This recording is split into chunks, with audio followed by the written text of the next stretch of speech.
Hoy estamos, ya te veo, ¿qué tal? Sí. Nos hemos retrasado 5 minutos.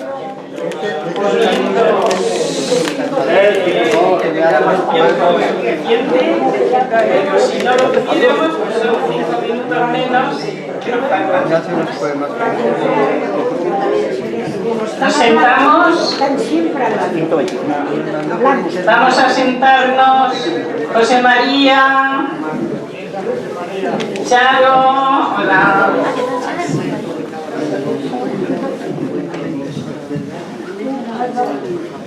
Buenas tardes. Claro, hay gente de pie porque no encuentra sitio para sentarse. Pero como luego hay un partido de fútbol que seguramente algún futbolero querremos ver, cuanto antes comencemos, pues antes podremos terminar. Pero sin prisas, ¿eh? Las cosas hay que darles el tiempo que requieren. Bueno, bienvenidos al Centro Asturiano. Como siempre es una satisfacción encontrarnos con tantas personas ya, yo voy a decir queridas, porque realmente les estimo a todos mucho, empezando por la estrella en estos eventos, que es Soledad, continuando por su marido, que es el que la apoya en todos los eventos. Y bueno, la verdad, porque había una señora ahí en la entrada, una señora sincera y con buen gusto, y digo que yo no me atreví porque iba a pensar que le estaba regalando los oídos, y no es eso. Es que hoy Soledad está reluciente, no sé qué le ha pasado, hoy está reluciente, que una señora lo reconocía, que no todas las mujeres lo dicen públicamente. Entonces, bueno, bien, efectivamente. Hay una canción en mi tierra que dice que arboleda bien plantada siempre parece arboleda. La mujer del buen marido siempre parece soltera. Entonces, quizás Romualdo tenga algo que ver en todo eso. Bien, pues no voy a dilatarme, simplemente expresar la satisfacción que siento de verles aquí. Hoy no a todos los que suelen venir. Posiblemente algunos ya han dicho, pues no voy porque luego no puedo ver los primeros minutos del partido y quiero verlos. Pero bueno, en cualquier caso, a todos los que estamos aquí, pues mi saludo, el saludo del Centro Asturiano. Yo soy el representante de la Junta Directiva, pero estos actos los valoramos mucho en la Junta Directiva del Centro. Y nada más, yo le cedo este testigo a Soledad para que dirija el evento a su gusto. Buenas tardes y bienvenidos.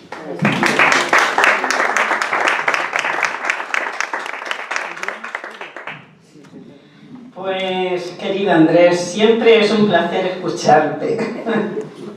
Y gracias por todo lo que dices. Queridos amigos, buenas tardes. Es un nuevo martes de la poesía y aquí estamos para disfrutar con lo que más nos gusta. Pues eso, la poesía. Esperamos que vaya viniendo más gente, más público. Pero, pues eso, con el fútbol y que es un cuarto martes, pero hay un quinto también este mes, pues confunde, mucha gente se confunde. Gracias por vuestra asistencia, por estar aquí, y cuando terminemos las recitaciones, como todos sabéis, por la tarjeta, tenemos aquí a Francisco de la Torre y Díaz Palacios, que nos va a deleitar con una conferencia magnífica, como él sabe hacerlo. Y comenzamos. Andrés, ¿has traído algún poema para decir? Sí, bueno. Sí. Pero es que tiene poco valor lo que yo haga, ¿no? Ya, pues ¿No nos regalas tú alguna? yo también, uno al principio, y así nadie es la primera persona que sale y rompe el hielo, porque eso no le gusta a nadie, lo tengo comprobado. Así que somos nosotros. Si Bueno, quieres yo como... empiezo yo y después tú, o tú y después tú, ¿no? Bueno, esta es la nueva modalidad que hemos implantado, que nosotros vamos a recitar. Yo voy a deciros un poema que trae recuerdos del verano. Paseos por la orilla del mar. Es el último que he hecho. Voy siguiendo tus pasos. Voy siguiendo tus pasos en la arena. voy pisando tus huellas una a una, sintiendo tu calor bajo mis pies, bañados por el mar Mediterráneo, fundiéndose tu esencia con mi ser. Por la orilla del mar voy tras de ti. El agua nos salpica dulcemente, dejando en nuestra piel sabor a sal. A veces nuestras manos se entrelazan, capturando ese mágico momento. Extiendo la mirada al horizonte. La fuente de la vida nos inunda, nos llena de alegría y de color. Y hasta creo que el tiempo se detiene en eterna simbiosis con el sol.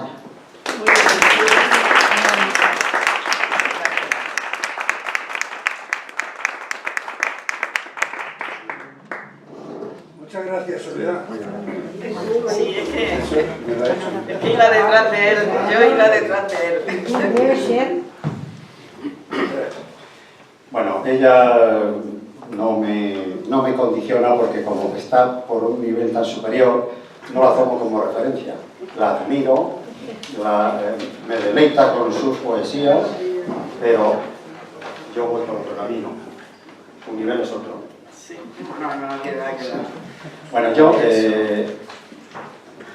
es un poema que hice hace muchos años, pero me parece que no lo he publicado. Nunca lo he publicado, yo no lo he dado al público nunca. Lo titulé Levitación. Y dice: el ocre sol de la tarde se acuesta en los matorrales. Es por momentos más tenue la fragancia en los rosales. Proyectan los altos álamos larga sombra sobre la vega. Al postrer vuelo los pájaros hacen acopio en la sierra. Tú, en el recodo del camino, al horizonte tu silueta. Ahí estabas, quiso el destino, con falda alta y blusa violeta. Siendo gigante mi anhelo, enano es mi atrevimiento. Paso a tu lado, ligero cual ráfaga de viento. Mas una fuerza me retiene, tu mágica atracción sin duda, donde mi ánimo se escuda, pues a mis afanes conviene. Miro a tus ojos sin dar paso, candorosos, todo fulgor. Me turban cual mirada al sol que se oculta en el ocaso. Me parezco en la penumbra del fuego de tu mirada, que con candidez alumbra hacia idílica velada. En la verde orilla del río, al suave calor de tu mano, sublime placer es el mío placer, casi sobrehumano. Entreabiertos los sensuales labios te hacen boca sugerente, y al rumor de la corriente me veo mecido en tus brazos. Nace espléndida la luna, el tiempo quiero retener, luces en belleza suma, eres alba al anochecer. De tal modo me arrobas que me siento levitando, de tal modo me cautivas que al espacio me vas izando. En levitación gozamos, dicha incapaz de columbrar, con frenesí nos amamos. ¡Qué decepción al despertar!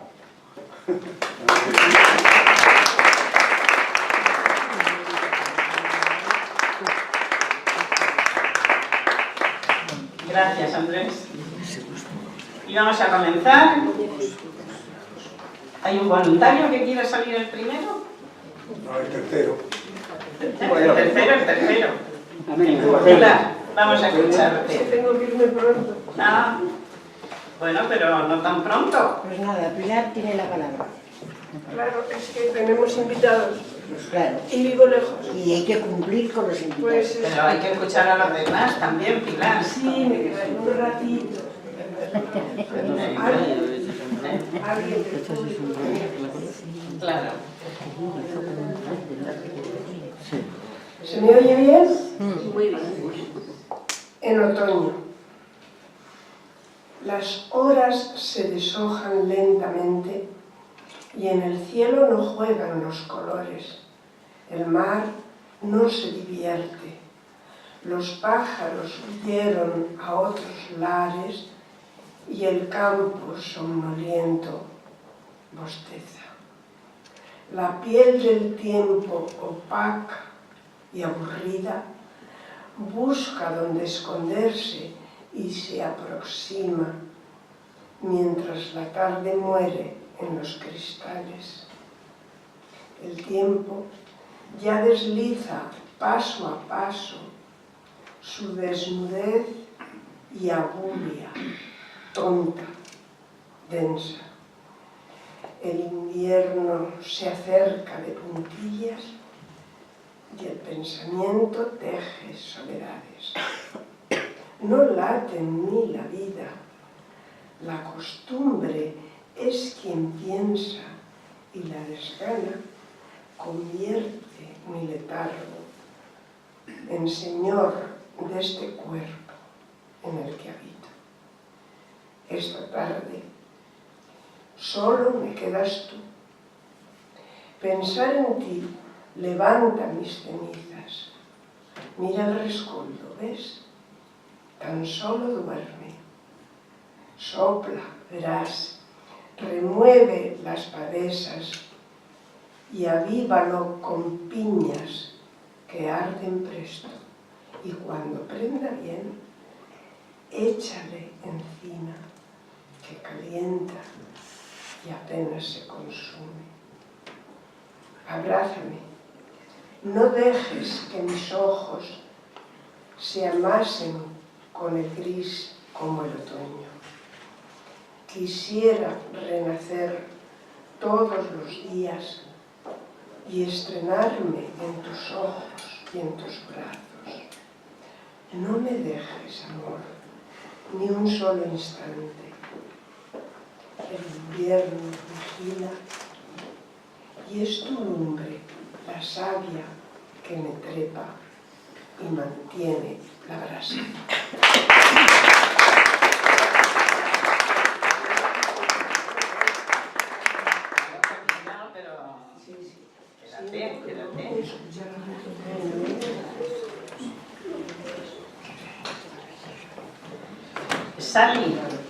Sally González, vamos a escucharte. Sally González, aquí en el centro asturiano, ofreció un recital de poesía. Ella es una gran persona y fue espléndido el recital, con un guitarrista que la acompañaba. Te escuchamos. Bueno, ante todo, muchas gracias, Soledad, por invitarme esta tarde, porque voy a recitar un poema de Alfonsina Storni. No sé si la conocen, imagino que sí. Y sois amantes de la poesía, ¿verdad? ¿Qué más quisiera yo que esta poesía fuese mía, ¿no? Únicamente me limito a transmitir esas emociones. Me figuro que sabéis más o menos el perfil de esta poetisa. Fue muy desgraciada en su vida. La verdad es que ella era de origen italiano, sus padres eran italianos, nació por cierta circunstancia en Suiza, pero al muy poco tiempo de nacer se marchó a Argentina y allí está considerada como un mito. Indudablemente es una de las grandes poetisas contemporáneas. Ella era maestra, era muy poco agraciada, un aspecto vulgar, y bueno, todo esto lo cuento por si alguna, porque es que además refleja muy bien. Aquí es que la mayoría son poetas y conocen Ah, conocen, bueno, pues entonces disculpen, porque es que su poesía refleja siempre su vida. Bueno, pues entonces esto es un alegato contra el machismo que ella sufrió. Y se titula Tú me quieres, Blanca. Tú me quieres, Alba. Me quieres de espumas. Me quieres de nácar. Que sea azucena sobre todas, casta. De perfume tenue, corola cerrada. Ni un rayo de luna filtrado me halla, ni una margarita se diga mi hermana. Tú me quieres, Blanca, tú me quieres, nívea, tú me quieres, casta. Tú que hubiste todas las copas a mano, de frutos y mieles los labios morados. Tú, que en el banquete cubierto de pámpanos dejaste las carnes festejando abajo. Tú, que en los jardines negros del engaño, vestido de rojo, corriste al estrago. Tú, que el esqueleto conservas intacto, no sé todavía por cuáles milagros, me pretendes blanca, me pretendes casta, me pretendes alba. Huye hacia los bosques, vete a la montaña, límpiate la boca, vive en las cabañas, toca con las manos la tierra mojada, alimenta el cuerpo de raíz amarga, bebe de las rocas, duerme sobre escarcha, renueva tejidos con salitre y agua, habla con los pájaros y lévate al alba. Y cuando las carnes te sean tornadas, y cuando hayas puesto en ellas el alma que por las alcobas se quedó enredada, entonces, buen hombre, preténdeme blanca, preténdeme nívea, preténdeme casta. ¡Bravo! ¡Bravo! ¡Bravo!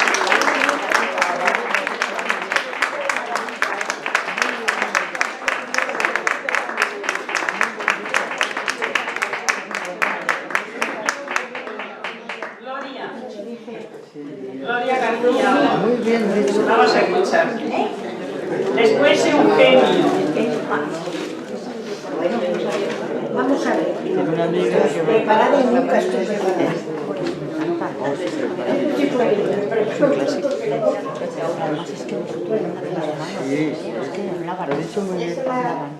Después Eugenio y después Rafael San.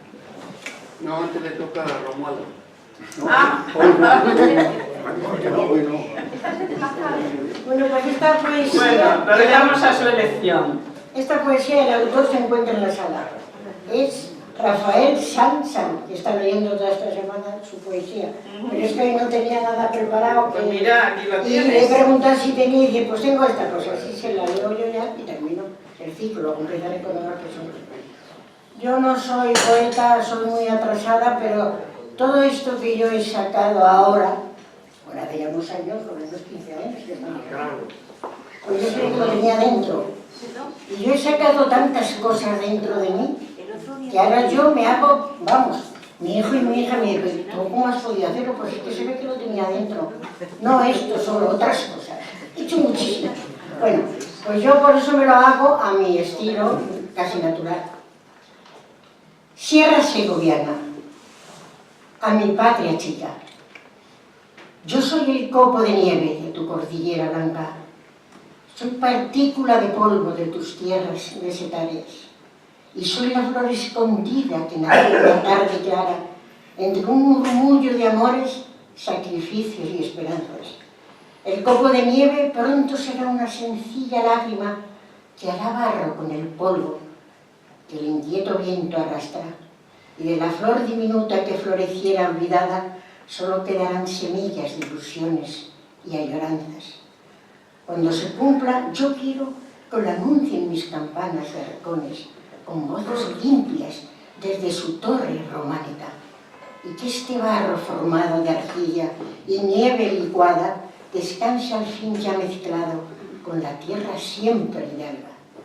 De esta comarca que abundan entre su sierra y sus lastras, campos sembrados de abrojos, ríos escasos de agua, plazas vacías de risas, calles privadas de gracias, muros heridos de grietas, casas con puertas cerradas, rostros surcados de arrugas, soledades que se palpan, caminos que se retornan. Mi cuna entrañable, amada, yo soy el copo de nieve de tu cordillera blanca, la partícula de polvo de tus tierras mesetarias, y aquella flor ya marchita que nació una tarde clara, deshojada por tus vientos y con sed de tus rociadas.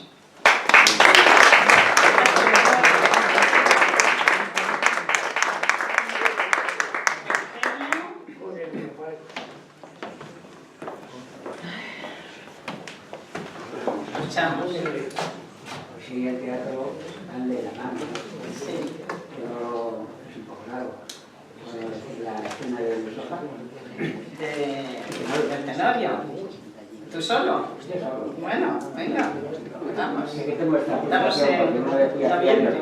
un teatro con una compañía, le pregunté al director que tenía esa frustración que se podía hacer algo del Tenorio. Y me dijo, mirando, que le faltan unos centímetros de estatura. Solo 3 o 4 centímetros. Dice, y le sobran también 3 o 4 años. Y no,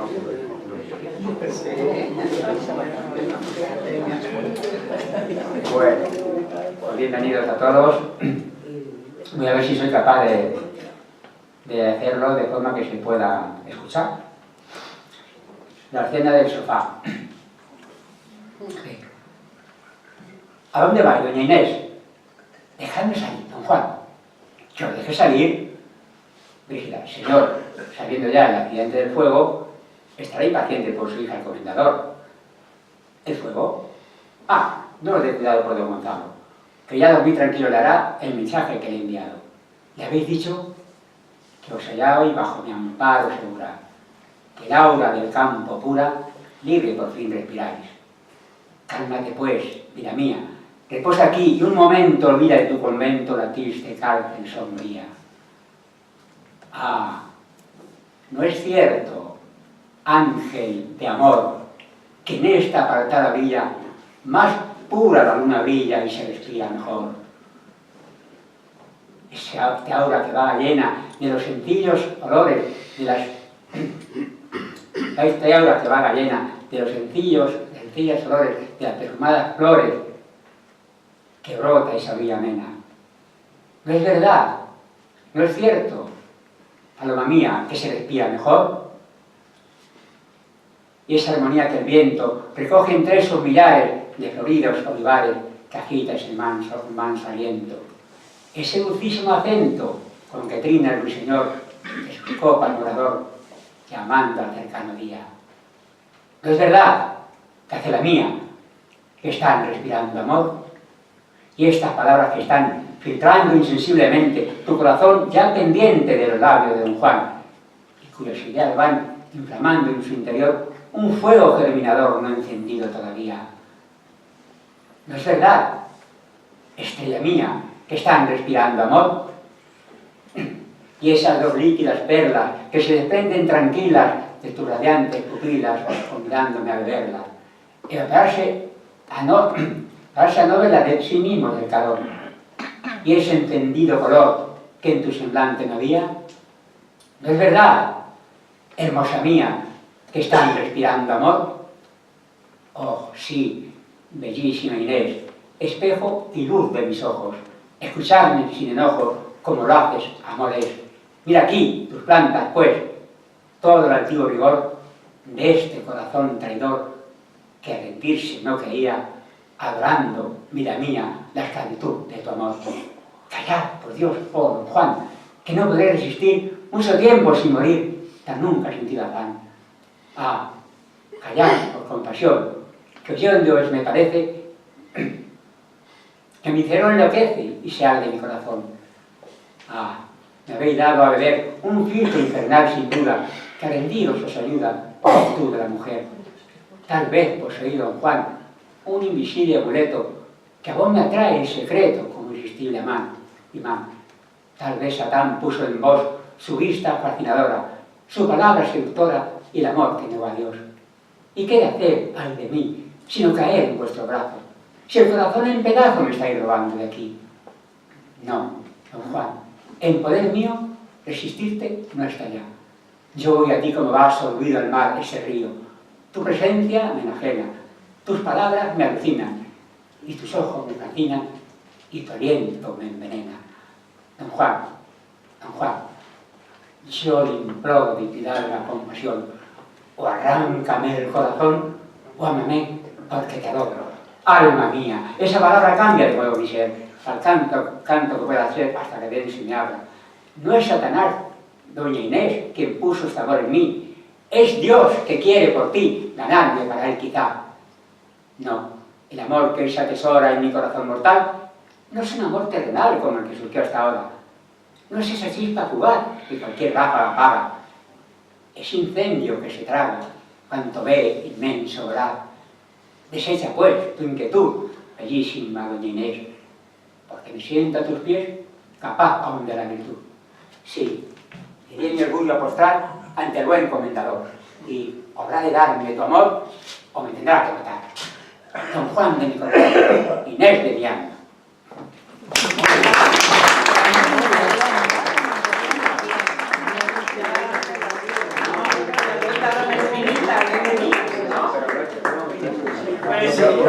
Mira por Inés, Don Juan de mi corazón.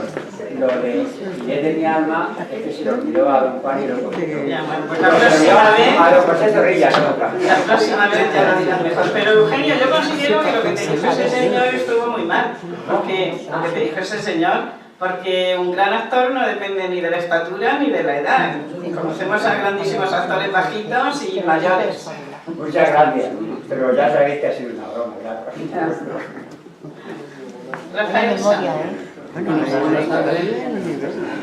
Y yo, si no he entendido mal, en las palabras de introducción del señor gerente de Andrés, hablaba de personas vivas. Gerente no, Andrés es el presidente adjunto del centro Todavía estudiado. El presidente de Que hablaba de Asturias, las ¿no? personas vivas. El Y presidente de la Casa entonces, de Asturias. eso me ha recordado una cosa que se cuenta, pero pasa rápido, que dice que un gitano fue a cobrar la seguridad social y cobraba un montón de dinero, y la señorita de la ventanilla le dijo, dice, pero ¿y cómo cobra usted tanto? Dice, pues tengo muchos hijos. Dice, ¿y cuántos tiene? Dice, 12. Y le preguntó, dice, ¿todos vivos? Dice, no, tengo un desgraciado que trabaja de albañil. Nosotros eran vivos. Bueno, que no vamos a perder más minutos. Entonces, mi historieta de hoy se titula Incrédulo y audaz. Un imberbe aprendiz de montañismo, incrédulo y audaz donde los haya, prescindiendo de Dios y de los hombres, emprendió en solitario una escalada. Quiso tentar al genio de las cumbres, que compite en alturas con las águilas, retándole en su trono berroqueño a mantener con él un cara a cara. Se aproximó hasta el borde de un abismo, de forma irresponsable y temeraria, arriesgando su vida inútilmente, creyendo que sus fuerzas le bastaban para afrontar los múltiples peligros que en su angosto camino le esperaban y ser el vencedor de la contienda que pudiera ser dura y enconada. Fue en el anochecer de un frío invierno, con sus extremidades congeladas, cuando pisó en un témpano de hielo, cayendo en el vacío a la barranca. ¡Qué desgracia la mía! En el descenso pensó que allí su vida terminaba, pero se equivocaba en su pronóstico, porque tuvo la suerte tan extraña de encontrar una higuera salvadora, crecida entre las rocas agrietadas, y verse, aunque aturdido y magullado, suspendido y salvado entre sus ramas. Fueron el recio arnés, súper seguro, y el resto de su equipo de montaña los que le permitieron seguir vivo con el macuto asido a sus espaldas. Pidió socorro repetidas veces y en lugar de la ayuda tan ansiada solo escuchó un silencio impresionante que aún hacía la sima más macabra. Como último recurso clamó al cielo por si alguien en el cielo le escuchaba, y entonces resonó en la lejanía una voz misteriosa y enigmática. Si de verdad deseas liberarte, rompe las ligaduras que te atan. ¡Qué disparate! ¿Quién me lo aconseja? Si rompo las correas que me salvan, pereceré en el fondo del abismo. Y el eco repetía en la hondonada: para salvarte, rompe las correas que te tienen cautivo entre las ramas. A lo que él se negó obstinadamente, esperando que el cielo le salvara. El cielo ha de venir a socorrerme, porque yo se lo pido con el alma. Descendía el valor de los termómetros mientras la noche gélida avanzaba, sin que él colaborase lo más mínimo para salir del trance en que se hallaba.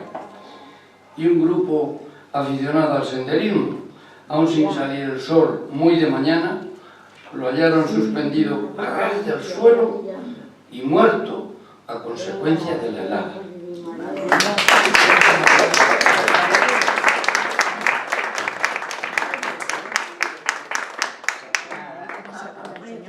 Bernardo de Diego, José Rey después y José Luis Pardo. Creo que estamos en la línea o no. José Luis Pardo.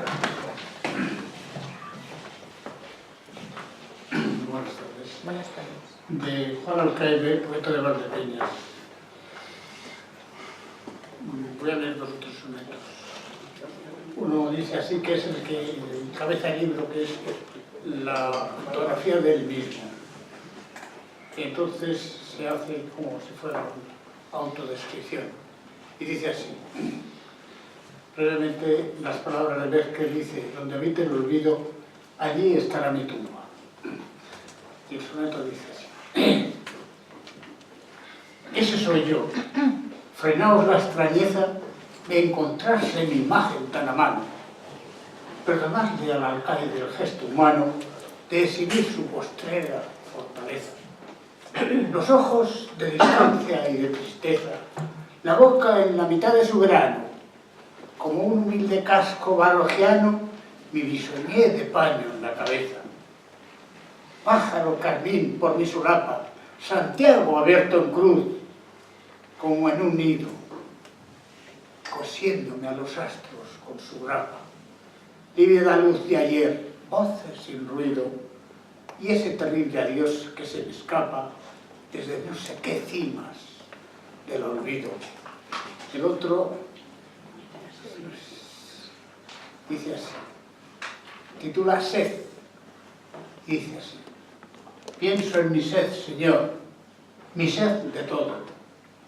La sed la cuida el agua y tú me riegas, pero si tú te cansas, si te niegas, ¿qué va a ser de mi cielo y de mi lodo? Si de esta sed donde me acodo, soñando mi secar, tú me despegas, ya no podrán mis páramos ser vegas, se habrá secado el charco y no habrá modo. No tendré ni una flor que me desclave, ni un sapo que remueva mi delito, ni el jabón de una estrella que me lave.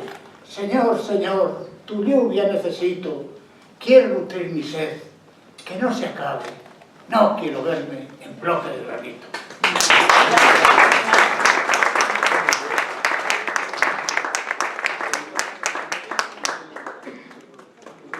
José Rey, vamos a escuchar.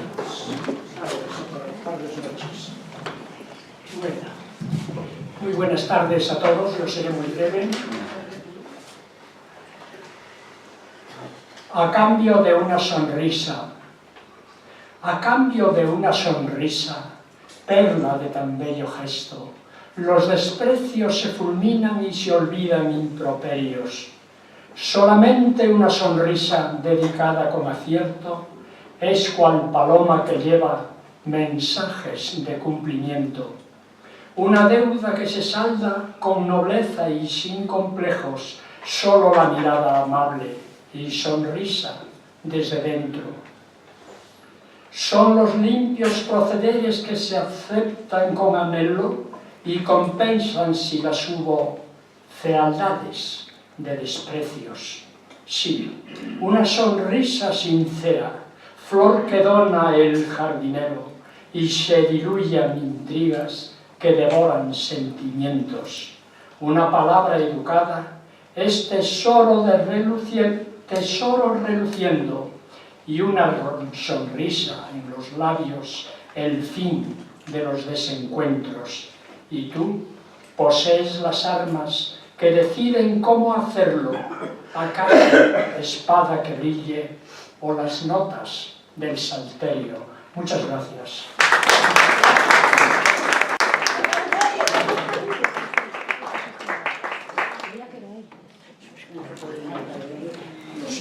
Nada, no te preocupes. Después, claro, estaba... Buenas Después de tardes. José Luis vamos a escuchar a Juan Jesús y a José Luis Martín. Y si queréis veniros aquí, vamos a adelantarlo, eso si queréis poneros aquí delante. Buenas tardes. José Luis, vamos a escucharte. Es una crónica del alba y me da pena que el dinero de los pueblos lo empleen para las guerras y para masacrar a la gente. Así. Hagan negocio con todo eso. Dicen los mayores que este mundo anda loco, que se van perdiendo las buenas costumbres, los valores y otros modos.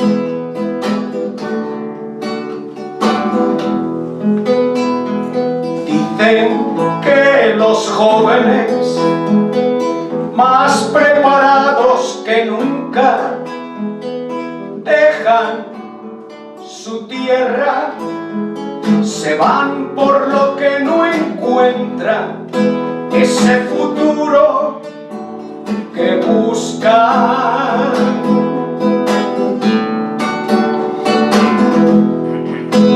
Detengamos la vergüenza, el negocio de las guerras, éxodos, pobreza y hambre, traspasando las fronteras. Demos remedio a los males que aniquilan el planeta, sin poner tesón y esmero, que heredarán los que vengan.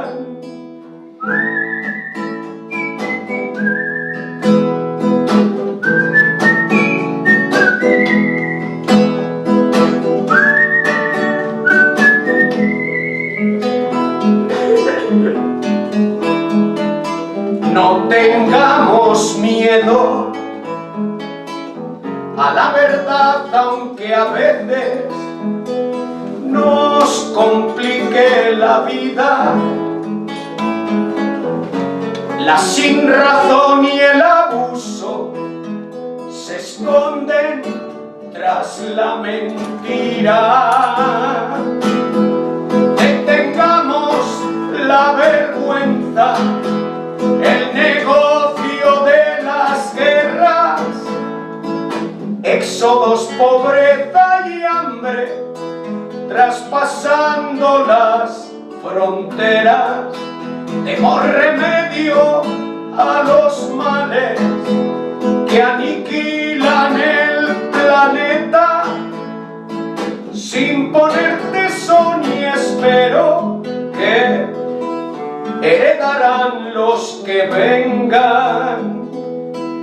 La conciencia de existir con respeto y devoción por toda forma de vida que aúna tanto valor.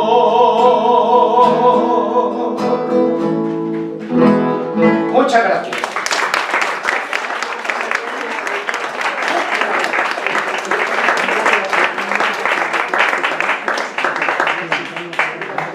Juan Jesús, José Luis Martín después. Buenas tardes. Esta es una poesía que hice en el 2005 que va dedicada al Quijote. Entonces es un rock and roll y se llama Quijote Rock. Y dice así: Don Quijote y Sancho Panza fueron rápidos a llenar la panza. Don Quijote baila el rock en el molino número 22, con su chica Dulcinea que se mueve y que marea. Vamos, vamos, chavalote, a bailar el rol de Don Quijote. Vamos, vamos, chavalote, a bailar el rol de Don Quijote. Don Quijote se quita la armadura y ahora baila, que es una locura. Descansa un poco, Don Quijote, que te suda ya el bigote. Vamos, vamos, chavalote, a bailar el rol de Don Quijote. Vamos, vamos, chavalote, a bailar el rol de Don Quijote. Los molinos de viento me persiguen en este momento. Cuidado con Dulcinea, que por poco la apedrean. Vamos, vamos, chavalote, a bailar el rol de Don Quijote. Vamos, chavalote, a bailar el rol de Don Quijote. Gigantes y cabezudos han caído en un zulo. Vamos, vamos, chavalote, a bailar el rol de Don Quijote. Vamos, chavalote, a bailar el rol de Don Quijote.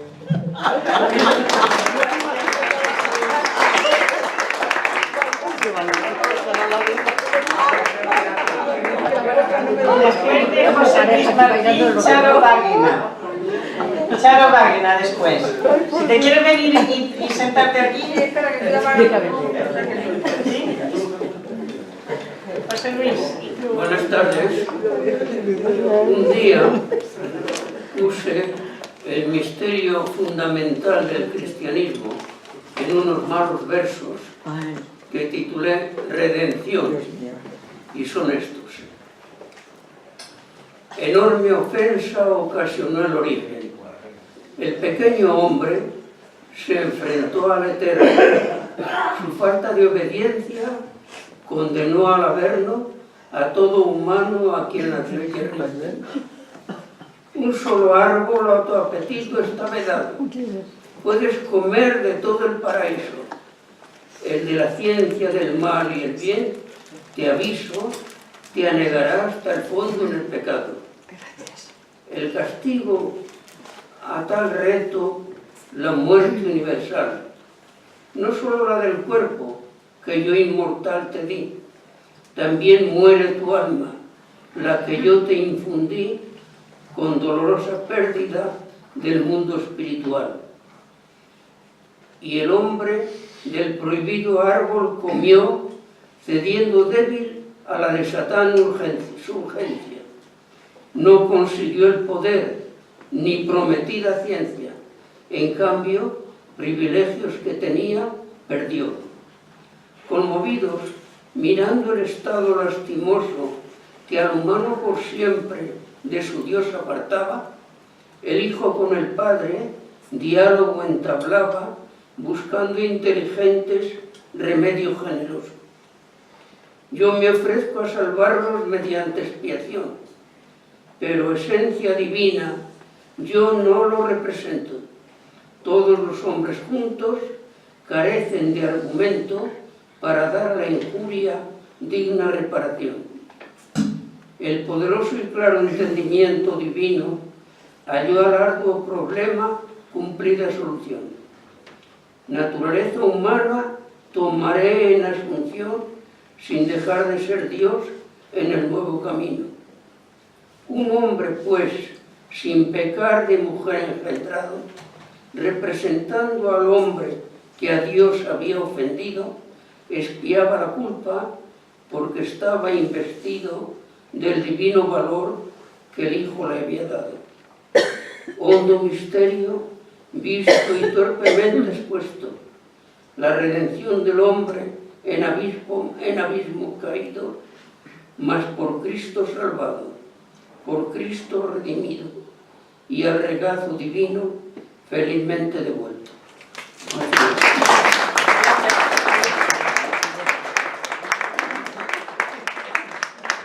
Después de Charo Wagner, José María García y Natalia. Y si queréis veniros aquí, avanzamos un poquito más. Charo, vamos a escucharte. ¿Pero esto qué le ha pasado? Pues ahora la vuelta de ¿Así? Es que si no, a lo mejor no me oís. Os voy a leer un poema de un querido amigo de todos, o casi todos, Manuel Medina, que se titula En un mesón del camino, y fue premiado en la Peña Rodense. Despiértate, mesonera del mesón de mi camino. Llego a tu puerta cerrada, con el corazón herido y con los ojos cegados por los dolores que han visto. Vagabundo caminante que marcha a no sé qué sitio y que pide en tu mesón por solo una noche asilo. Dame tu boca, que traigo los labios llenos de espinos de los besos que no he dado y que llevaba conmigo. Despiértate, mesonera del mesón de mi destino. Palabras de amor y sueños yo verteré en tus oídos, si por una noche solo me dejas de hacer contigo. Por las sendas de tus venas sembraré un escalofrío si tú quemas, fibra a fibra, mis miembros entumecidos. Las palomas de tus senos me darán fuego en sus picos y en el ámbar de tu aliento embriagaré mis sentidos. Despiértate, mesonera, del mesón de mi destino. Cambiaré por tus caricias los versos que nunca he escrito, las ilusiones que tuve y que ya se me han perdido. Encerraré en ti palabras perfumadas como lirios y te brillarán los ojos como dos luceros tímidos.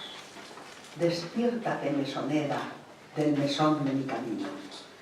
Mientras sueño recostado, mi mirada en los olivos, rotundos como tus pechos, agudos como cuchillos, temblorosos de azucenas como pájaros sin nido.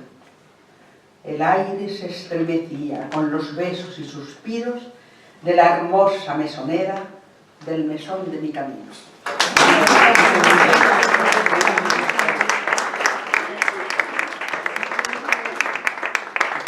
José María García y después Natalio. Y después Santi. Buenas tardes. Buenas tardes. Quiero leeros El ocaso de la vida. Alguien en su día dijo con acierto: Dios mío, que solos se quedan los muertos. A veces observo que también los vivos se quedan muy solos en su campo yerto. Y cuando se marchan, van a otro hemisferio, poblado desnudo, nunca lo sabremos. Pero el que se queda en el mundo abierto solo se consuela con su pensamiento y con los recuerdos sin remordimientos, que solo se quedan cuando ya son viejos. Han vivido solo los dos en el lecho, con caricias tenues de mantenimiento y algún beso aislado que sale del pecho y lo depositan con fulgor y esmero en la piel rugosa con amor fraterno. Llegada esta fase, solo es sentimiento lo que los dos tienen en cuerpos maltrechos, rendidos, cansados, con fe en el misterio de por qué ahora viven y lo que les queda por seguir viviendo. No quieren pensarlo. ¿Qué será de ellos? ¿O quién de los dos partirá primero al espacio libre, allá junto al cielo, donde habrá otra vida de dones y anhelos? El que quede solo quedará deshecho en el lecho triste sin tener consuelo de la mano tenue que abrace su cuerpo, a la vez que espera que llegue el momento de la augusta hora de emprender el vuelo.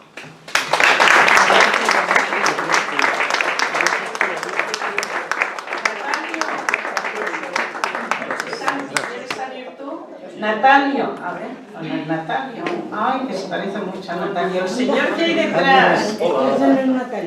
No, es que se parece muchísimo. El señor que hay detrás de José María, ¿nos va a decir algo? No, la señora tampoco. Pues después, son amigos tuyos. Y el señor que hay detrás, si nos dice.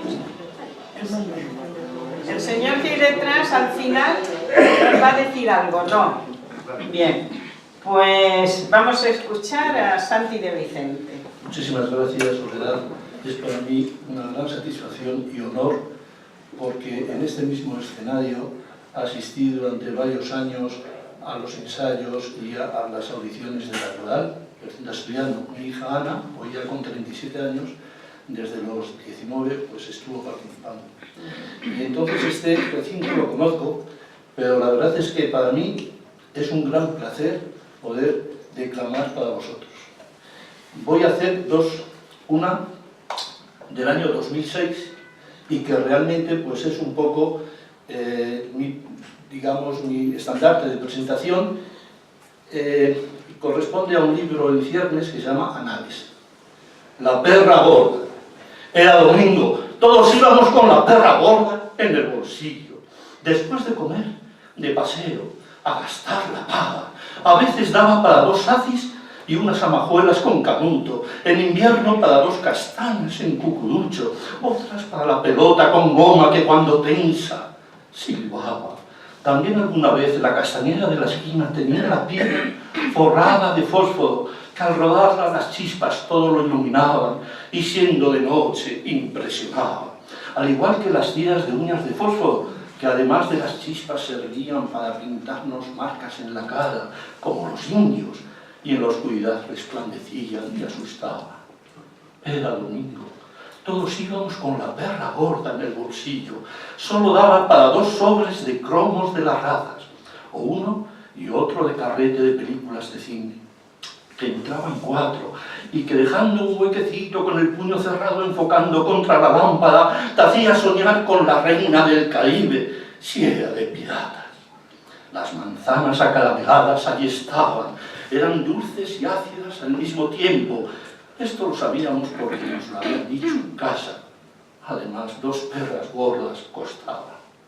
Era domingo. Todos íbamos con la perra gorda en el bolsillo. Y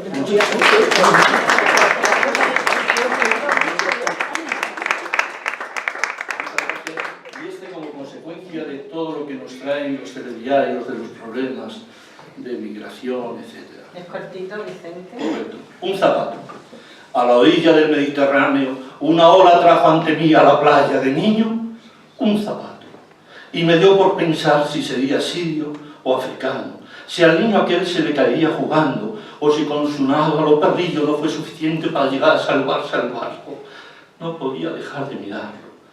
Era tan solo eso, un zapato pequeño, sí, solo eso, un pequeño zapato, y no podía dejar de pensar en él, en ellos. Pero ¿qué culpa tienen ellos que haya países belicistas en guerra? ¿Qué saben ellos de países que fabrican la mecha? De países cuyo capital caníbal van a donde haya mejor bocado? De publicidad que alienta a ir a países de jauja. Ambición sin límites, codicia humana, brokers, mercados de divisas, presuntos negocios inconfesables, tendencias o nichos de suculentos mercados. Y me dio por pensar, ¿y como sociedad, a dónde vamos? Ojalá el dueño perdiera jugando en la playa este pequeño zapato. Muchas gracias.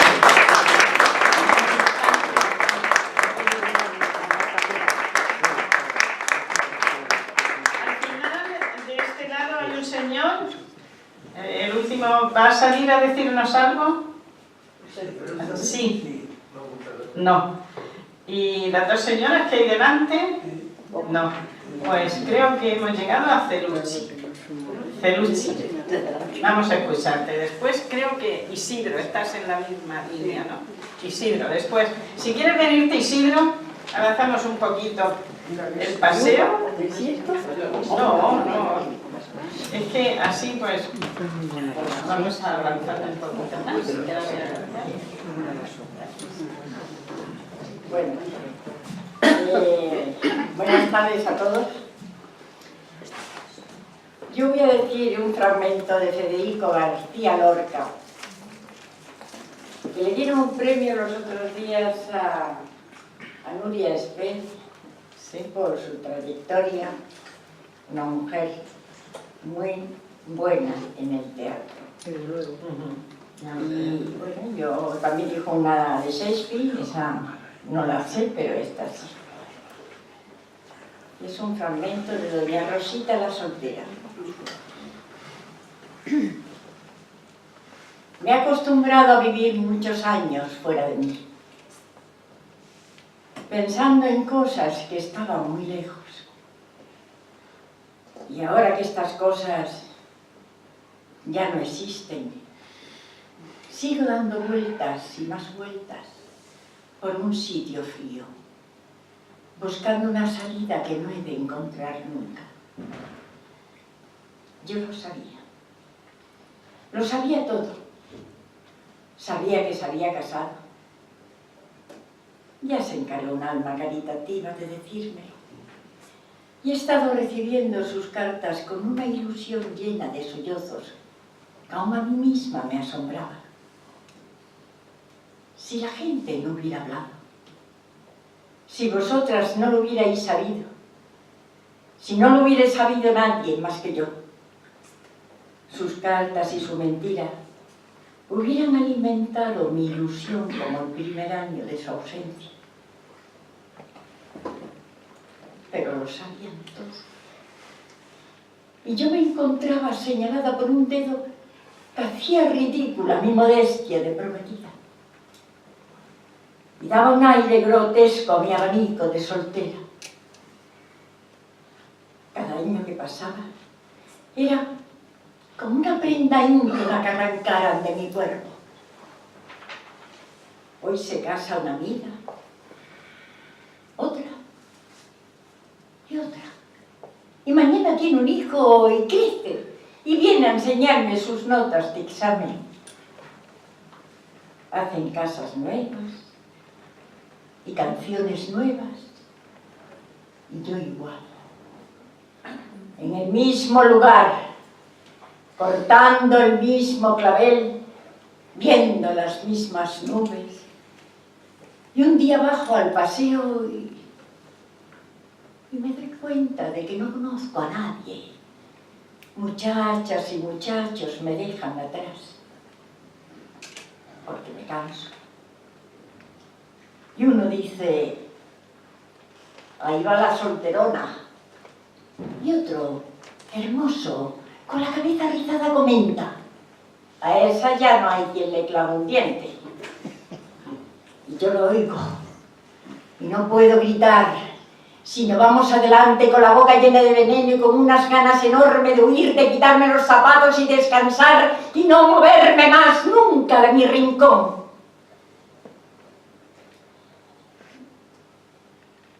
Hija Rosita,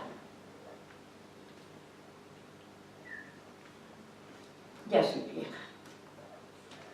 Ayer le oí decir al ama que todavía podía yo casarme. En humor.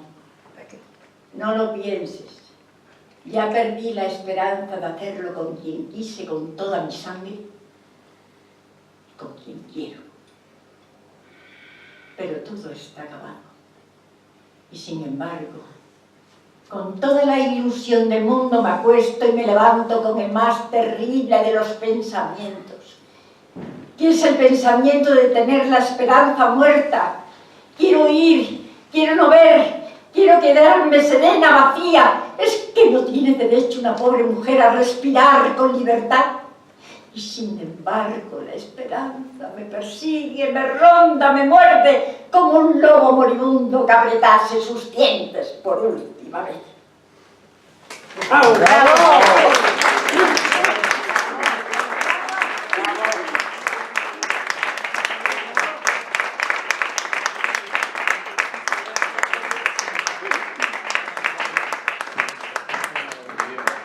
Después de Isidro, Pilar Pizarroso y Florentino.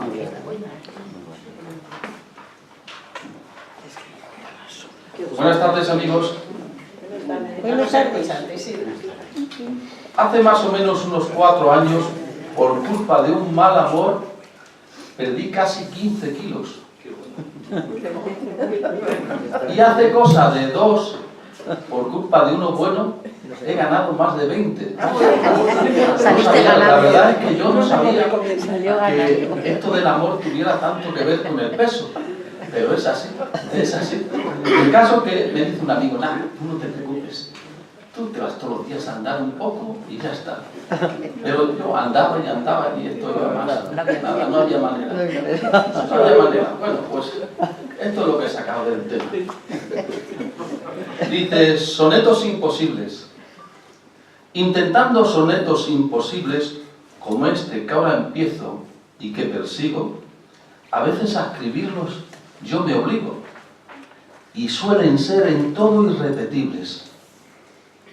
Para jamás dudar de mis posibles, para mi entrenador si lo consigo, y fuera del agrado de mi amigo, verá que tiene versos muy sensibles. Iker, teniendo en cuenta mis vivencias, al terminar el que hago tan discreto, antes que el orto anuncie la mañana, estructurado en ritmos y cadencias, también te haré un acróstico soneto, con versos que serán de filigrana.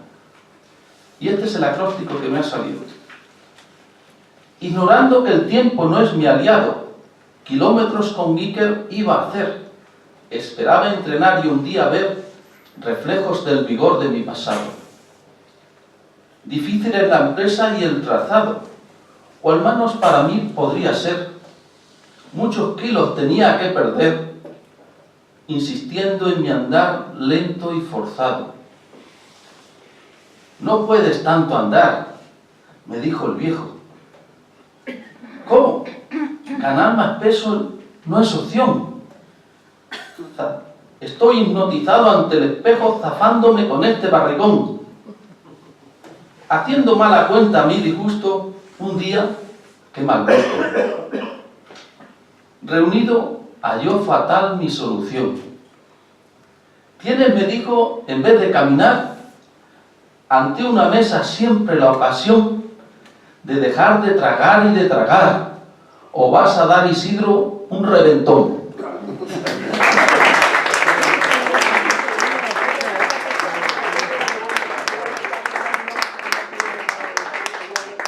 Pilar Pizarroso y después Florentino.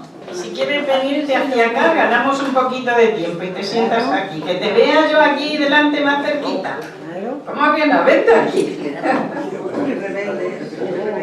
Rebelde. Vamos, Pilar Pizarroso. La fragua de la vida. Cuando nació la vida, no supo estar alerta, ni pensó que su sueño se le diera la vuelta como sarmiento tosco en postura grotesca. En manos del destino la vida es marioneta, el mensaje infinito, cual eco de sirena, siendo pelele al viento, casi sin darse cuenta, y colgada del aire, buscando el suelo inquieta, mientras el sino, viejo, la goza con pamemas.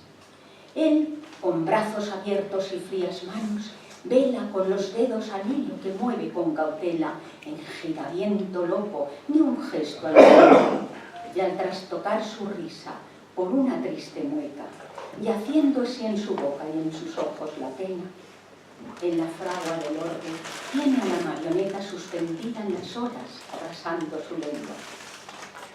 En el mundo convierte en todo en loca reyerta de esperas y de vidas, por siglos vieja y terca, y en la que todavía no anida la respuesta. Pues ¿quién es el culpable? ¿Quién tiene la inocencia? ¿El destino la busca? ¿O la vida la encuentra? A vueltas va la noria y a pasos lentos llega. Un grito sin palabras es grito que refleja el destino y la vida a estancias paralelas, crucificando sueños, jugando a la ruleta.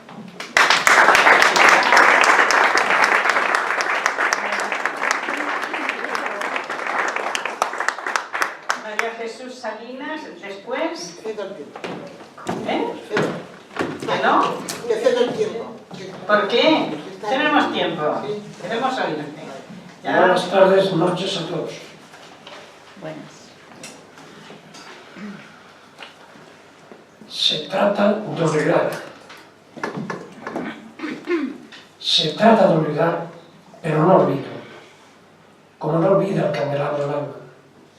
Así mi corazón, antes sereno, hoy camina sin rumbo hacia la nada, que siempre está perenne en mi cerebro y en mi pecho tu voz como clamada, diciendo y sonriendo con dulzura palabras de pasión, dulces palabras. Se trata de olvidar que ya no eres la risa que alegraba mis entrañas, que te has ido por sotos de verdura y has dejado a mi huerta por la sana. No me quejo de ti, ni de tu fuga desleal, ni te riño por ingrata. Has cogido un sendero por tu cuenta, pues sigue firme en él y firme marcha. Yo seguiré partiendo poco a poco, por caminos de hiel o por cañadas, en busca de la luz que me ilumine y dé a mi corazón más paz sin trampa. Se trata de olvidar, pero no olvido que te tuve en mi brazo, musa blanca, y te perdí una tarde de verano, sin saber bien por qué, ni por qué causa.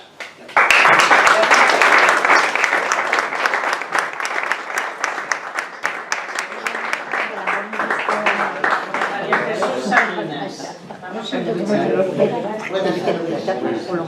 De José Gerardo Manrique Guevara, Caracola. Tu música quiero ser, el barrunto de una ola, agitarte y contener tu nácar de caracola. Quiero sonar la distancia en tu vientre adormecido y ser tu pulso y latido, tu cuerno de la abundancia.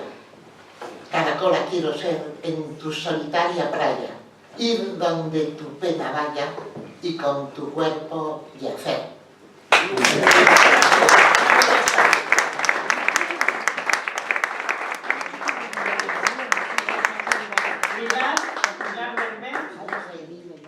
Creo que ya, Pilar, y en esta... tenemos a Isabel. No, yo le dejo el tiempo a Francisco. Ah, esta señora, después sale esta señora, ¿eh? Buenas tardes. Sí. Quería contar una pequeña anécdota. Era deciros que yo nunca me he dedicado a esto, ni tenía pensado por lo más remoto de escribir, ni de subirme al escenario, ni nada. Pero se lo debo a Isabel Morión, que me metió en este mundillo, y ahora pues estoy encantada porque además voy por la calle y yo voy pensando, pero si la calle está llena de versos, ¿cómo no me había dado yo cuenta antes, no? Porque tengo que llegar ahora a esta edad. Bueno, pues era esa pequeña anécdota. Empiezo. Bueno, todo esto viene porque el otro día cuando en el Gijón estuve leyendo me dijo una compañera que dices que lo que vas escribiendo cada vez lo vas haciendo mejor, pero no le das el tono, me dijo, ¿no? Y yo le dije, bueno, poco a poco, que tampoco vas a llegar, y yo nunca había hecho nada de esto, ¿no? Poquito a poco. Esto es como cuando te sacas el carnet de conducir, a lo primero no sabes y luego va el coche solo, pues esto pienso que va a ser igual, dentro de un año o dos, pues ya haré serás un experto. Todo bien. Vamos a escucharte. Venga. Silueta de mujer. Majestuosa tu silueta de mujer, contoneas tu cuerpo, levantas pasión, fogoso caminar, admirarte es placer, persistiendo miradas, con deseo de amor, piano de cola que vas transmitiendo, sonidos vibrantes llenos de emoción, me incitas a escribir versos con sonido, poemas que salen del fondo del corazón.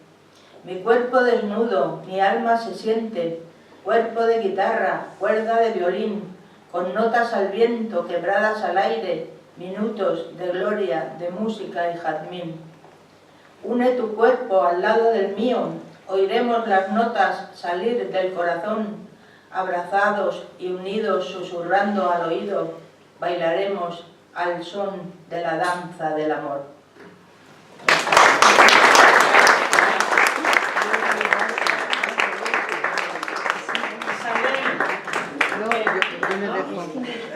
Le dejo el tiempo a Francisco. ¿No? ¿Y esta señora que viene a decirnos algo?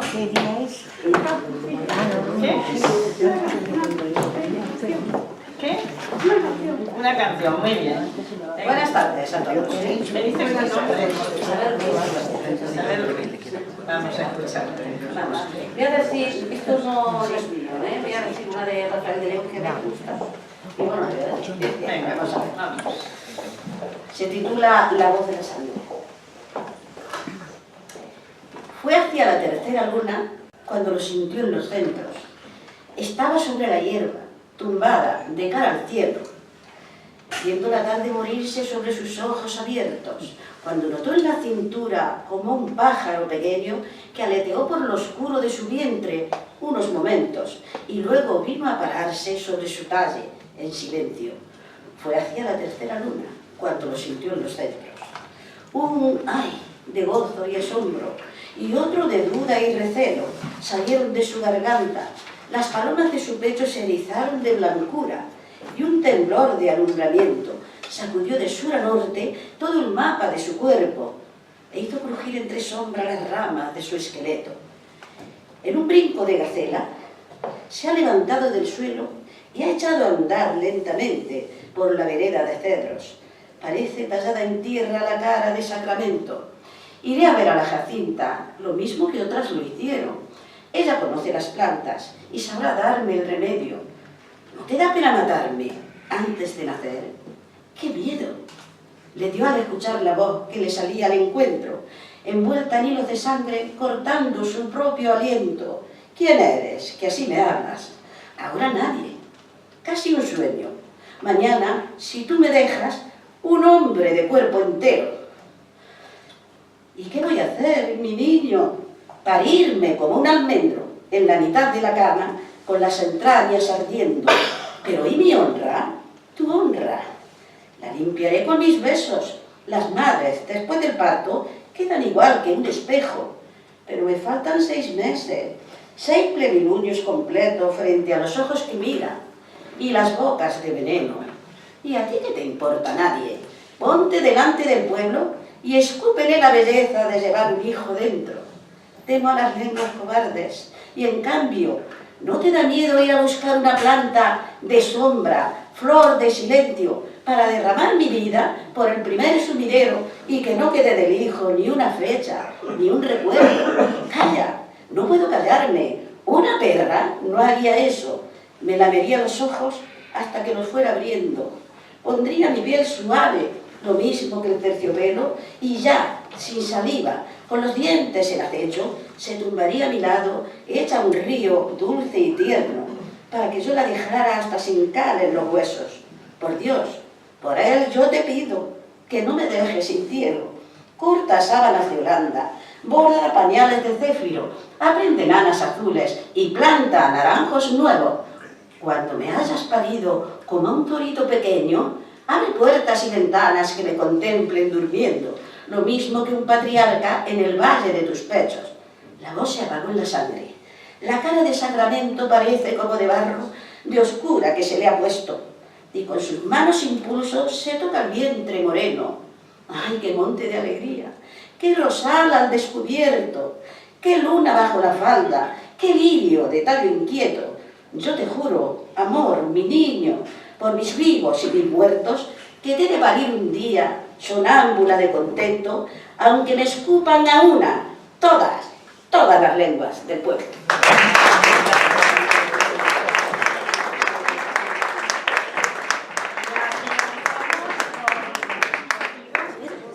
Una canción que nos vas a decir. Una canción.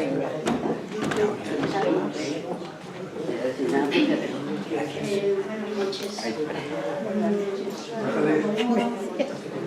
Si me está apretado, no lo bajando que viene y que se me cae los pantalones. Están apretadísimos. Sí, bueno, lo que tú quieras. El micrófono más bajo, Quita el micrófono para que se te oiga. Así.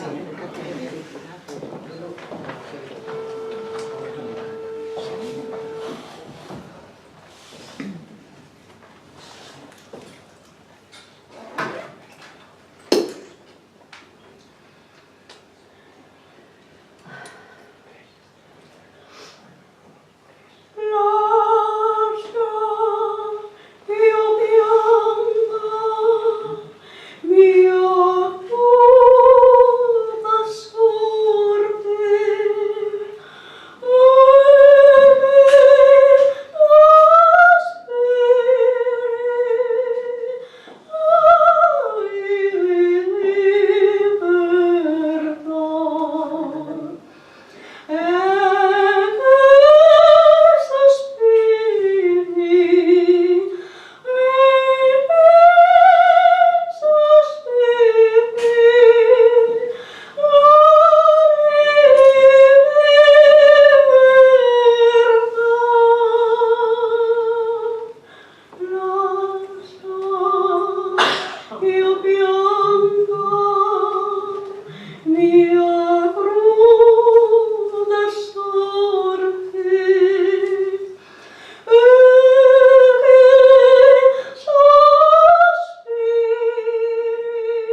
escucharte de nuevo aquí en el Centro Asturiano. Gracias.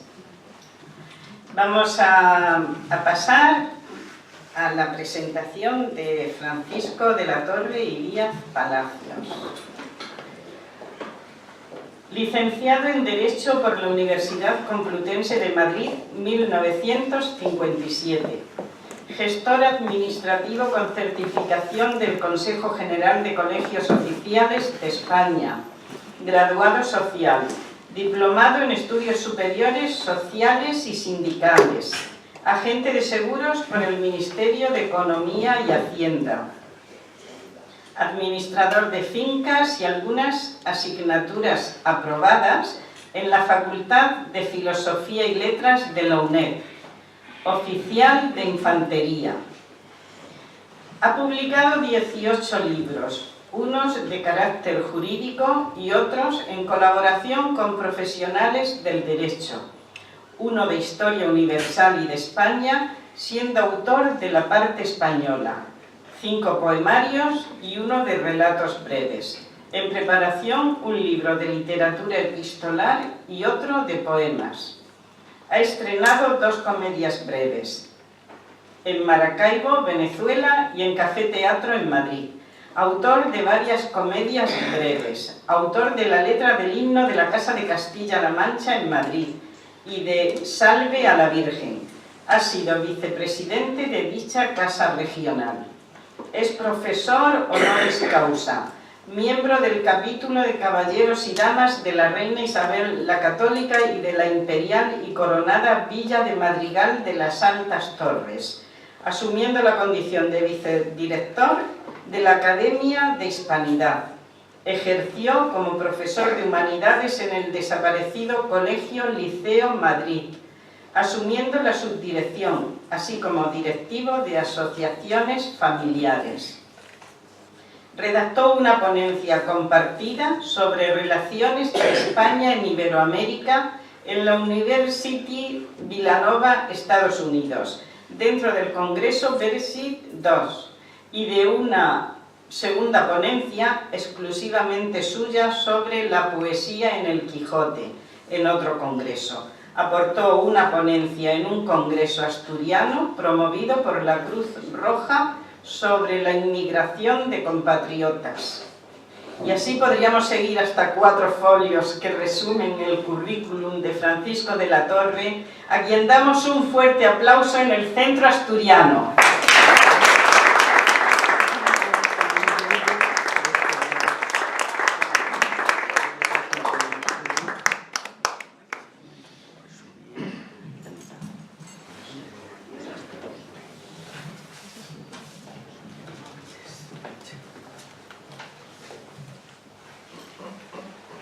La conferencia, como saben, se titula Enrique Jardiel Poncela, una vida muy corta para un escritor tan largo. Una tarde de invierno del año anterior, en uno de mis paseos habituales por el centro de Madrid, pasé por casualidad por la calle Augusto Figueroa y allí me fijé en el número 29, en una placa municipal que decía que en ese número 15 de esa calle había nacido Enrique Jardiel Poncela el 15 de octubre de 1901. Y curiosamente murió en la cercana calle de Infantas, en un ático del número 40. Una particularidad de Jardiel es que viene a hermanarse esas circunstancias de vida y muerte, se vienen a relacionarse más que a hermanarse con sus orígenes familiares. Su madre se llamaba Marcelina Poncela Ontoria, pintora, y su padre Enrique Jardiel Agustín, periodista. Puede sorprendernos entonces que Enrique, hijo, tuviera genes artísticos. De todas formas, más que hablar algo de sí mismo, quizás lo propio en este comienzo es decir sobre él algo que él mismo había escrito. Y decía así: nací armando el jaleo propio de esas escenas. Me bauticé en la iglesia con arreglo a sus fines y ritos. Y Aragón y Castilla circula por mis venas convertidos en rojo caldo de eritrocitos.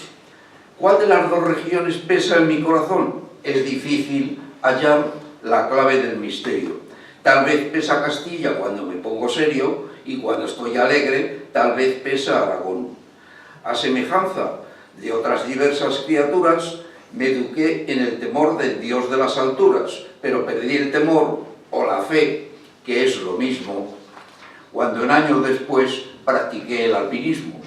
Escribo porque nunca he encontrado un remedio mejor que el escribir para ahuyentar el tedio. Y en las agudas crisis que jalonan mi vida, siempre empleé la pluma como un insecticida. Fuera de las cuartillas no sé de otra nirvana. No me importa la gloria, esa vil cortesana que besa igual a todos, a Liebherr, a Charlotte, a Beethoven, y no he ahorrado nunca pensando en el mañana, porque estoy persuadido de que he de morir joven. Desgraciadamente acertó. Ahora cabe preguntarnos qué queremos decir al referirnos a Jardiel como un humorista. ¿Qué es el humor? Pues hay notables estudios al respecto y muy numerosos, pero como no es esta cuestión el punto central de la charla, nos limitamos a recoger un par de notas. El académico Julio Casares decía que el humor es una disposición de ánimo, y para Wenceslao Fernández Flores sencillamente afirmaba que se trataba de una posición ante la vida. El propio Jardiel tiene un aforismo que nos atañe al confesar que el humorismo, como toda planta ligera, tiene raíces profundas, y él mismo salió al paso de lo vulgar relacionando la risa con el humor al manifestar que el hombre que se ríe de todo es que todo lo desprecia, pero la mujer que se ríe de todo es que sabe que tiene la dentadura bonita. No obstante, tanto hablar del humorismo le llevó a manifestar en una de sus llamadas máximas mínimas que intentar definir el humorismo es como pretender pinchar una mariposa con un palo del telégrafo. Cuando Jardiel Poncela vivía con su familia en el número 13 de la calle Echurruca, conoció, dada la amistad familiar, a un vecinito llamado Serafín Adame Martínez, que era estudiante de Derecho, que también, son palabras de Jardiel, escribía. Y a pesar de estar gordo y de ser miope, había escrito muchísimo más que yo. Breve retrato de quien sería un gran amigo de nuestro protagonista durante muchos años, y con el que escribió en diciembre de 1916 un juguete cómico titulado Duelos, dádivas que quebrantan penas, punto de partida de una intensa colaboración teatral, aunque su amistad sufrió en algunos momentos altibajos, dado que una vecinita de nombre Amparo cautivó a los dos jovencitos. Aunque sería Serafín el primero en lanzarse a su conquista, la verdad es que fue rechazado porque ya prefirió a Enrique. Otro detalle de aquellos años juveniles es que Jardiel escribió, además de su trabajo en equipo con Serafín Adame, pues relatos breves, poemas, artículos, etc.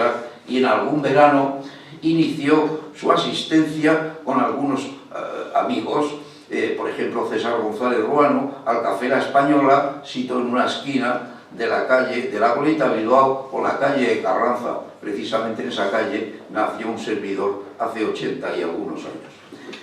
Pues ese fue uno de los locales que posiblemente iniciaron su afición a la tertulia y escribir en los cafés.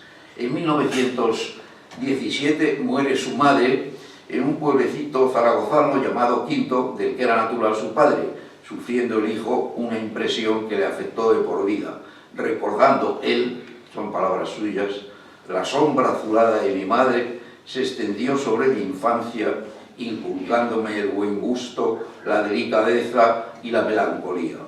A los 4 años había comenzado su escolaridad en la Institución Libre de Enseñanza, para pasar 3 años más tarde a la Sociedad Francesa, y en 1912 al Colegio de los Escolapios de San Antonio Abad, que estaba ahí cerca de aquí, iniciándose su vocación literaria con un articulito que titulaba Piropeando y no me quedo parado, en una revista que se editaba en el centro.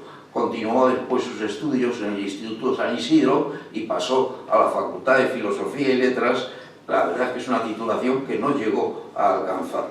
No porque no tuviera facultades de sobra, sino porque era vago y si le gustaba escribir.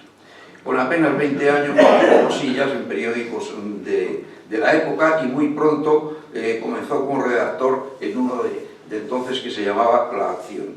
En 1926 inició una relación con Josefina Peñalver, una divorciada, madre de un pequeño, hasta que se decidieron a convivir en un piso de la calle Santísima Trinidad.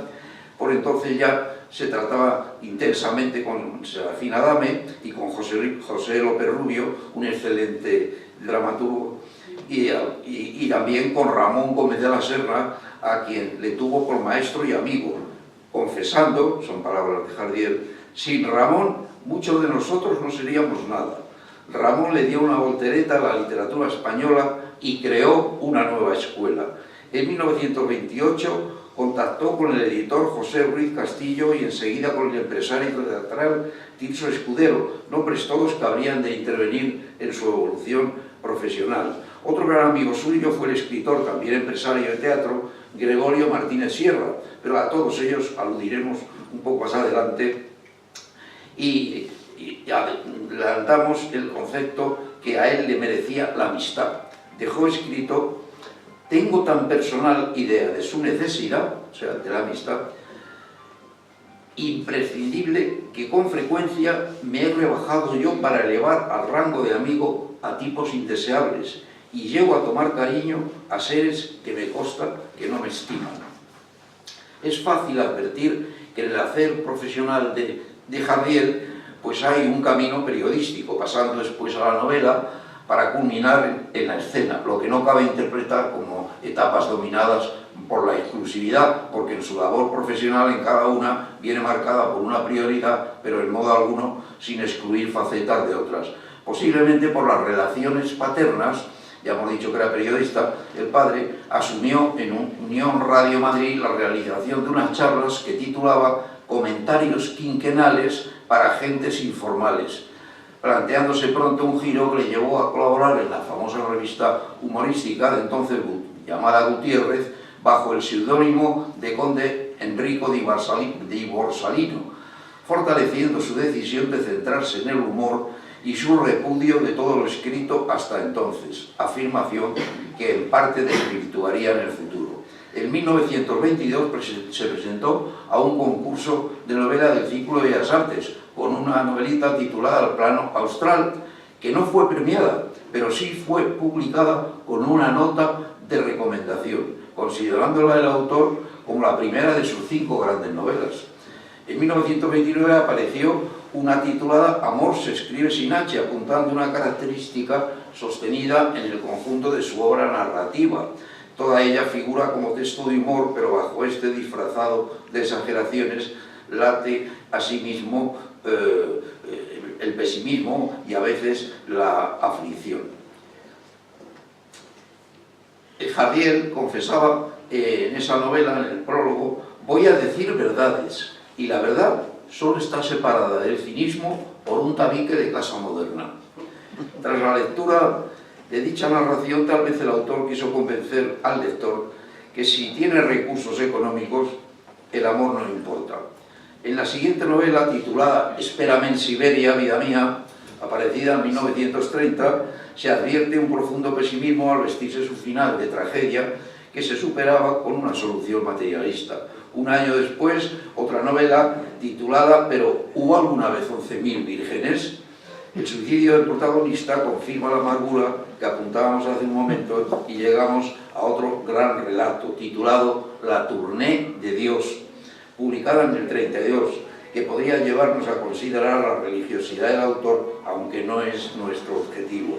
Baste decir que ciertas aficiones espiritistas de Jardiel y su relación con el catolicismo se plantean en el texto de algún modo. Nos atrevemos a afirmar, según sus propias palabras, que él no se consideraba católico al uso y sí anticlerical, pero era religioso a su manera, dado que vierte alusiones al respecto en varias de sus páginas. Y es quizá en esta novela, la más seria de todas ellas, aunque aparezca la sonrisa en numerosos pasajes, donde surge la presencia de Dios a lo largo de su vida.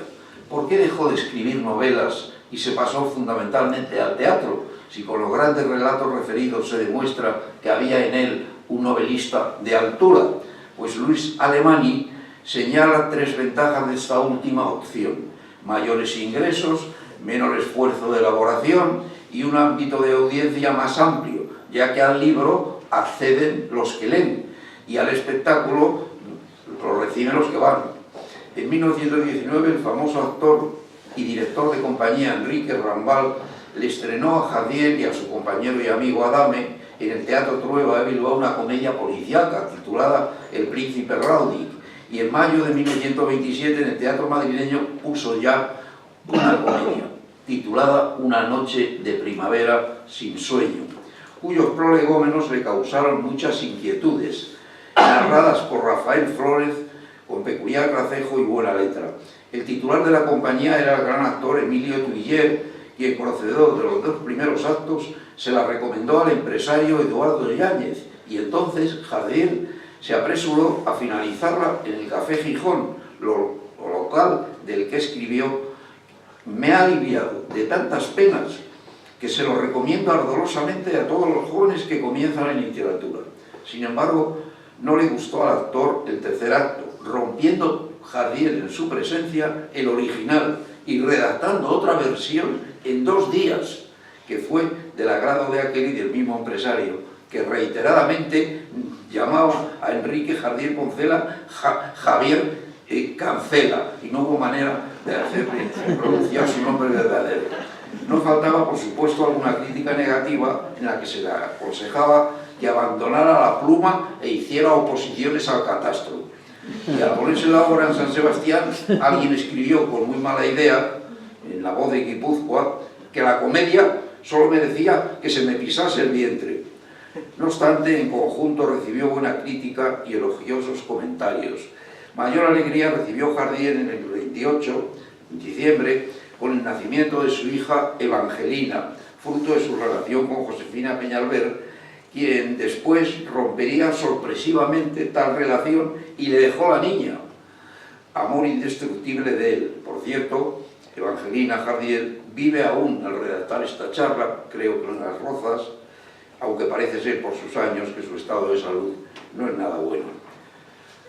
Por esas fechas había escrito ya 2 comedias, una titulada, otras 2 comedias, vamos, El Rápido de las 8:40 y Madame de Delfos, pero cuando intentaba estrenarlas tenía tantos papeles que no halló los manuscritos. En 1930 puso en escena en el Teatro de la Comedia una titulada El cadáver del señor García, que fracasó ruidosamente en pocos días, aunque no fue obstáculo para establecer una buena relación con el citado empresario Tirso Escudero, tanto en lo profesional como en lo personal. Precisamente en abril del siguiente año puso en ese escenario la comedia Margarita, Armando y su padre, que tuvo feliz acogida, aunque el autor nunca la consideró como una de sus mejores. Ante el espejo, mientras se afeitaba, confesándose, oigan sus palabras, no es magnífica la comedia, porque no es sincera, porque está hecha a fuerza de habilidad y oficio, pero oficio del que dominan esos autores famosos que tanto te repugnan, aunque los críticos la elogien.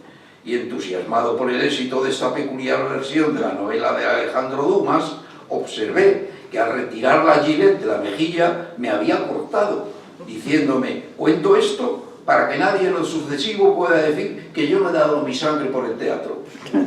Por entonces se trasladó de domicilio, concretamente al número 4 de la calle Gonzalo de Córdoba, ahí cerquita de Quevedo, acostumbrándose a cambios residenciales causados no ya por sus ausencias profesionales al exterior, sino en Madrid mismo, como tendremos ocasión de recoger. También con cierta frecuencia, según su estado financiero, cambiaba de automóvil. Y ahora le hallamos en crisis, si bien sabemos que la vida es una ruleta y hoy se pierde como mañana se gana. Y así fue, recibiendo el autor un cable de Hollywood en el verano del 32, ofreciéndole 6 meses de contrato muy bien pagado, y además unos años después se encontró con el gran actor de la época, Benito Cibrián, conocedor de su nuevo texto, titulado Usted tiene ojos de mujer fatal, que se lo pidió para su estreno al tiempo de hacer efectivamente un préstamo que permitió a Jardiel sobrellevar su mal momento en tanto organizaba un viaje a los Estados Unidos.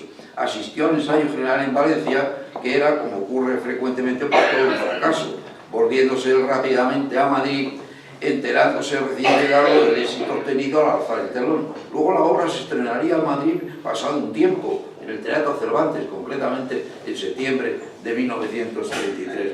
Pero entre una y otra fecha, la comedia giró por distintos escenarios de la península, paliándose así el temor al fracaso al ser un tema tan conocido.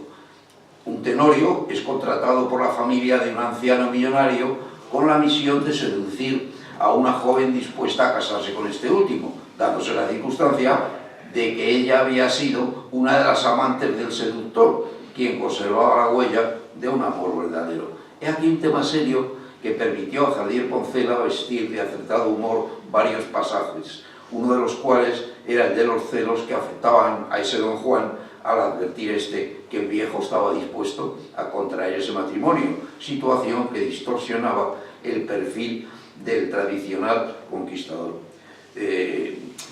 Cuando más adelante se preparaba la representación, la comedia, el Teatro de la Comedia, no se produjo entonces la reposición, porque se enfadó quien iba a ser la protagonista, la célebre actriz Milagros Leal, considerándose postergada, además de no gustarle el texto al empresario. Jardiel vuelve a España en mayo del 33, manifestando que a la larga los viajes, como las mujeres, depuran, refinan, excitan la imaginación, pero al pronto, en el instante de concluir, le dejan a uno grogui, sin ideas en el cerebro, con la boca seca, el bolsillo exhausto, el cuerpo oprimido y un corazón de plomo. Dilapidó velozmente el dinero ganado y escribió un texto denominado Impresiones de un viaje a Norteamérica, sin que necesitemos leerlas para conocer su opinión, y dio varias conferencias en Barcelona, en San Sebastián, en Madrid, siendo muy comentada la que dio en esta última con el título de la mujer como elemento indispensable para la respiración. También había realizado en unos estudios franceses la serie titulada Celuloides rancios, basada en unos cortometrajes mudos. En estas incursiones en la pantalla se planteó cómo un escritor puede abrirse camino en el cine si asume los 4 empleos que tal medio exige: escribir, supervisar el set, el montaje, las gestiones del estreno. Sin embargo, mantenía su discrepancia con el arte cinematográfico, afirmando que el cine es el microbio más nocivo que puede encontrar en su camino un escritor verdadero. Pero en tal intermedio, concretamente en marzo, tuvo un gran éxito la puesta en escena en el Teatro Infanta Isabel, que entonces se llamaba el Teatro María Isabel, su comedia Angelina o El honor de un brigadier, un drama de 1880, que en principio iba a llamarse Adelina o las infamias de una madre. Surgió la obra en uno de esos momentos en que Jardiel no hallaba modo o tema tan atractivo para abordar un buen texto, echando mano del grato recuerdo que le supuso años atrás la comedia de Margarita Armando y su padre. Y así como entonces abordó en solo 15 días y en verso también la nueva obra, que contó con una aportación musical y un reparto extraordinario. Allí estaba Isabelita Garcés, Mercedes Muñoz San Pedro, Pepe Isbert, Rafael López Somoza, etc. Representación esta que de haber fallado, pues ya tenía otros pretendientes, como por ejemplo Irene López Heredia y Mariano Pasquerino y Manuel Collado, junto con Josefina Díaz de Artigas. En julio del 34 marchó nuevamente a los Estados Unidos con otro estimable contrato, regresando en abril del 35, perfeccionando su trabajo de guionista, que también le sirvió para dar a su teatro más ritmo. Las estancias en Norteamérica, de las que tanto escribió en serio y en broma, le fueron provechosas en su carrera de escritor. Sin embargo, a él, que era un latino convencido, le afectó el modus norteamericano de entender la vida. He aquí unos versitos suyos sobre los yanquis, que no tienen desperdicio y sí mucho gracejo, a mi parecer. Y dice así: hombres de un solo perfil, con la nariz infantil y los corazones viejos. El cielo pilla tan lejos que nadie mira lo alto. Radio, brigada de asalto, garajes con ascensor, cementos, acero, basalto, sed, Coca-Cola, sudor, prisa, bolsa, sobresalto y dólares. Y dolor, un infinito dolor corriendo por el asfalto entre un Cadillac y un Ford. Puede que tuviera influjo en él, dice su nieto y biógrafo Enrique Gayut Jardiel, la actitud generalizada de los españoles que, debido a las conflictivas relaciones históricas por entonces de los dos países, pues habían percibido a los Estados Unidos casi como un país enemigo. Un dato positivo de su residencia en Hollywood fue el rodaje de la película basada en la citada comedia angelina o El honor de un brigadier, en la que hubo de enfrentarse a numerosas dificultades, en cuya superación intervino su gran amigo López Rubio para convencer a los productores americanos del acierto que podría suponer una película con texto versificado, desarrollando un trama decimonónico, que ofreciera un aspecto humorístico. La dirigió un tal Luis King, pero Jardiel logró que la interpretaran tres apreciables nombres españoles de la época: Rosita Díaz Jimeno, José Crespo, Julio Peña, y se estrenó en Madrid en el Rialto tiempo después, presumiendo nuestro autor de que había sido el único en el mundo que ha creado y realizado con éxito una película en verso. Pero la comedia causó problemas, incluso después de su aparición, tanto en teatro como en cine. Nos referimos a su reposición escénica en los años 40, en la que se tituló simplemente Angelina, porque en la mentalidad castrense imperante pues no parecía oportuno la alusión al honor de un brigadier, porque pudiera interpretarse como una burla del ejército. Cuando regresaba a España, ya venía pensando en el barco en una nueva comedia, estrenando entonces una pluma Parker, que había adquirido recientemente aquí en Norteamérica, con la que parece ser que escribió la mayoría de sus comedias. Era un hombre de costumbres muy fijas. Pero la verdad es que cuando llegó a Gibraltar solo traía notas, citas, dibujos y nada en concreto. Si acaso una idea para dar vida a un texto que podría titularse El pulso, la respiración y la temperatura. Al fin, en Madrid se centró en el café europeo y escribió intensamente, si bien bajo el título de Un adulterio decente, apareciendo este sustantivo con palabras de Víctor Olmos como una enfermedad provocada por el adultecoco, bacilo que ataca a una persona y ésta se lo contagia a otra, y que por lo tanto no tiene por qué ser indecente.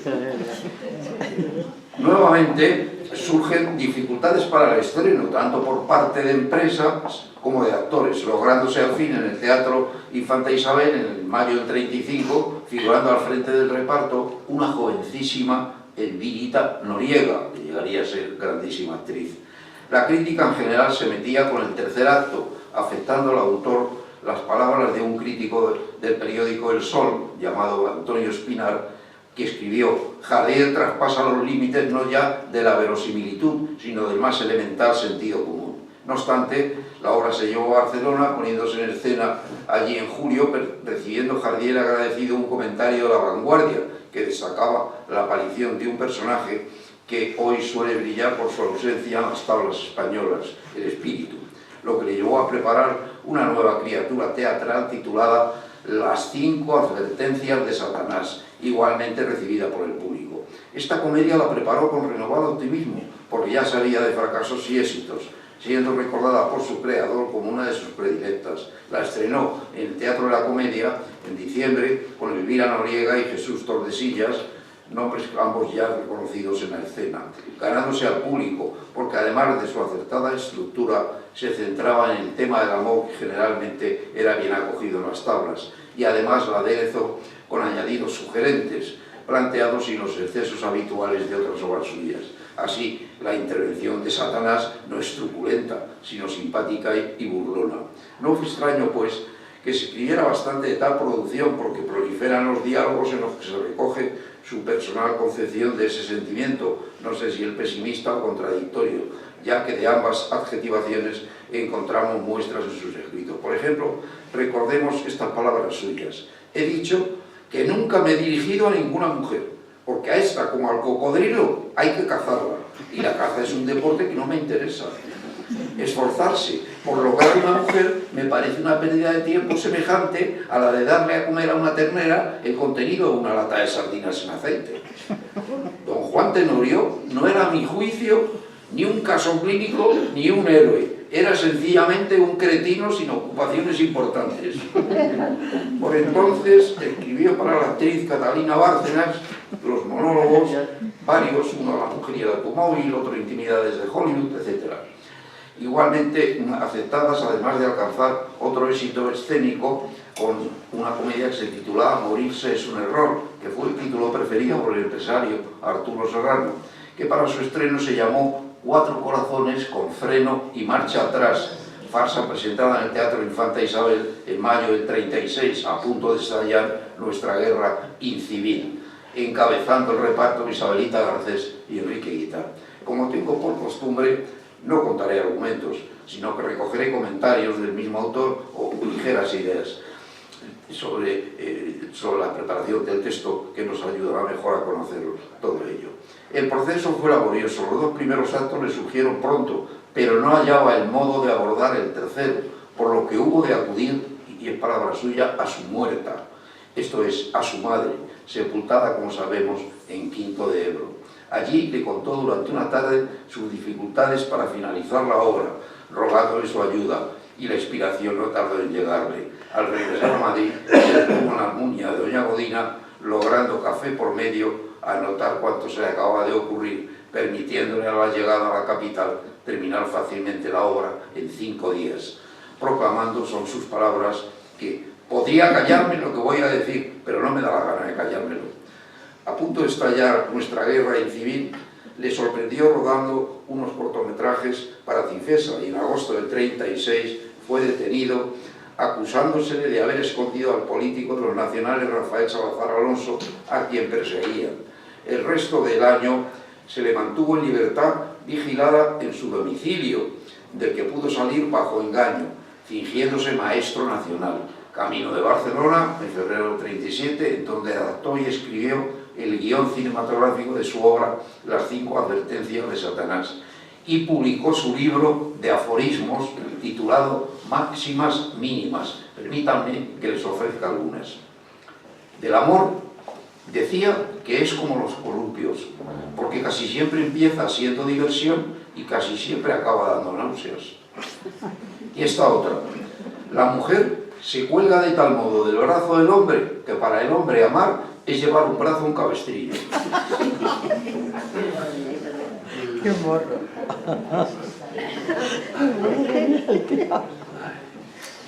De la mujer decía que las mujeres, como los autos, a la vejez es cuando más se pintan.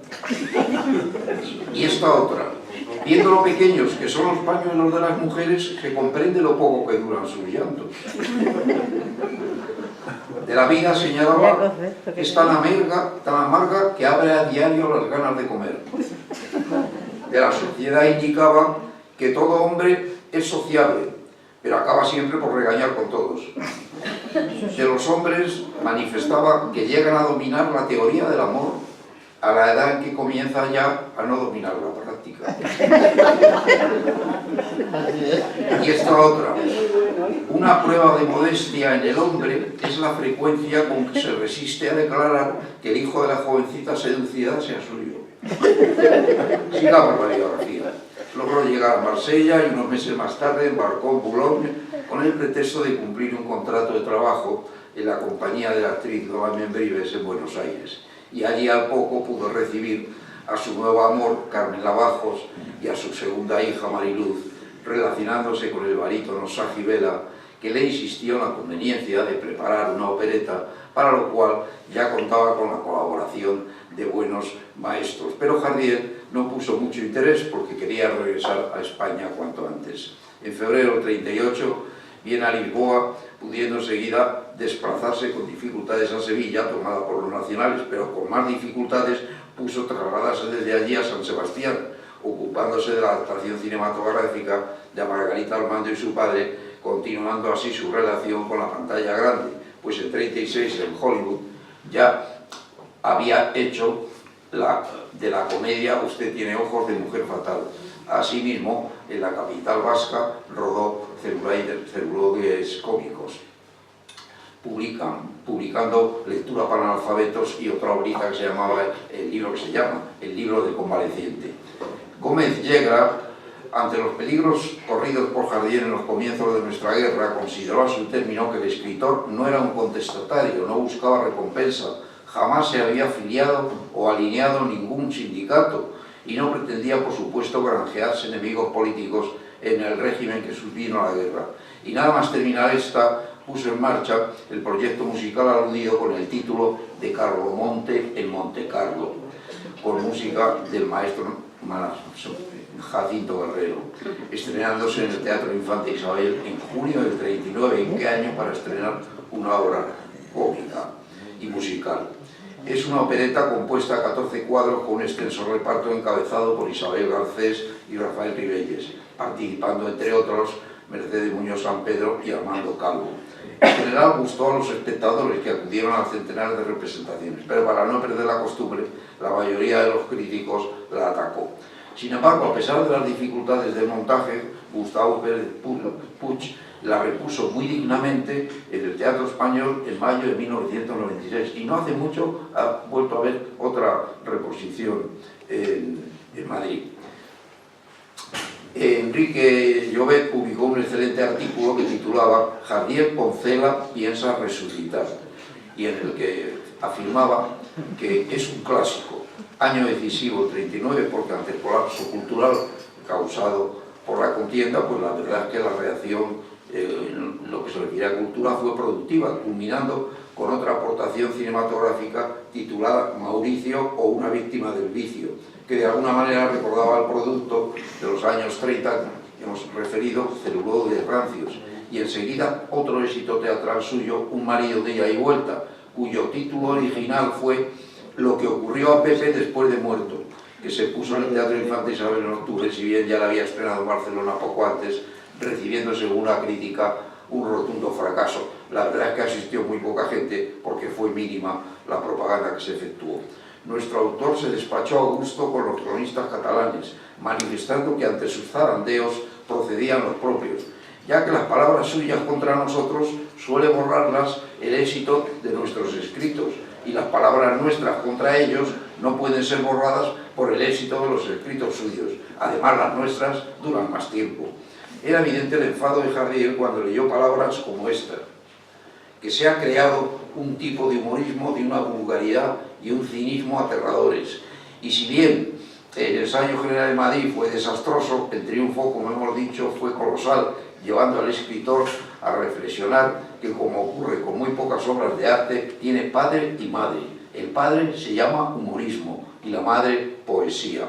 Notable éxito obtuvo en mayo del 40 con la comedia Eloísa está debajo de un almendro, en el Teatro de la Comedia, que es una muestra excelente del teatro del absurdo, según decir, entre otros, el ya citado Rafael Flores.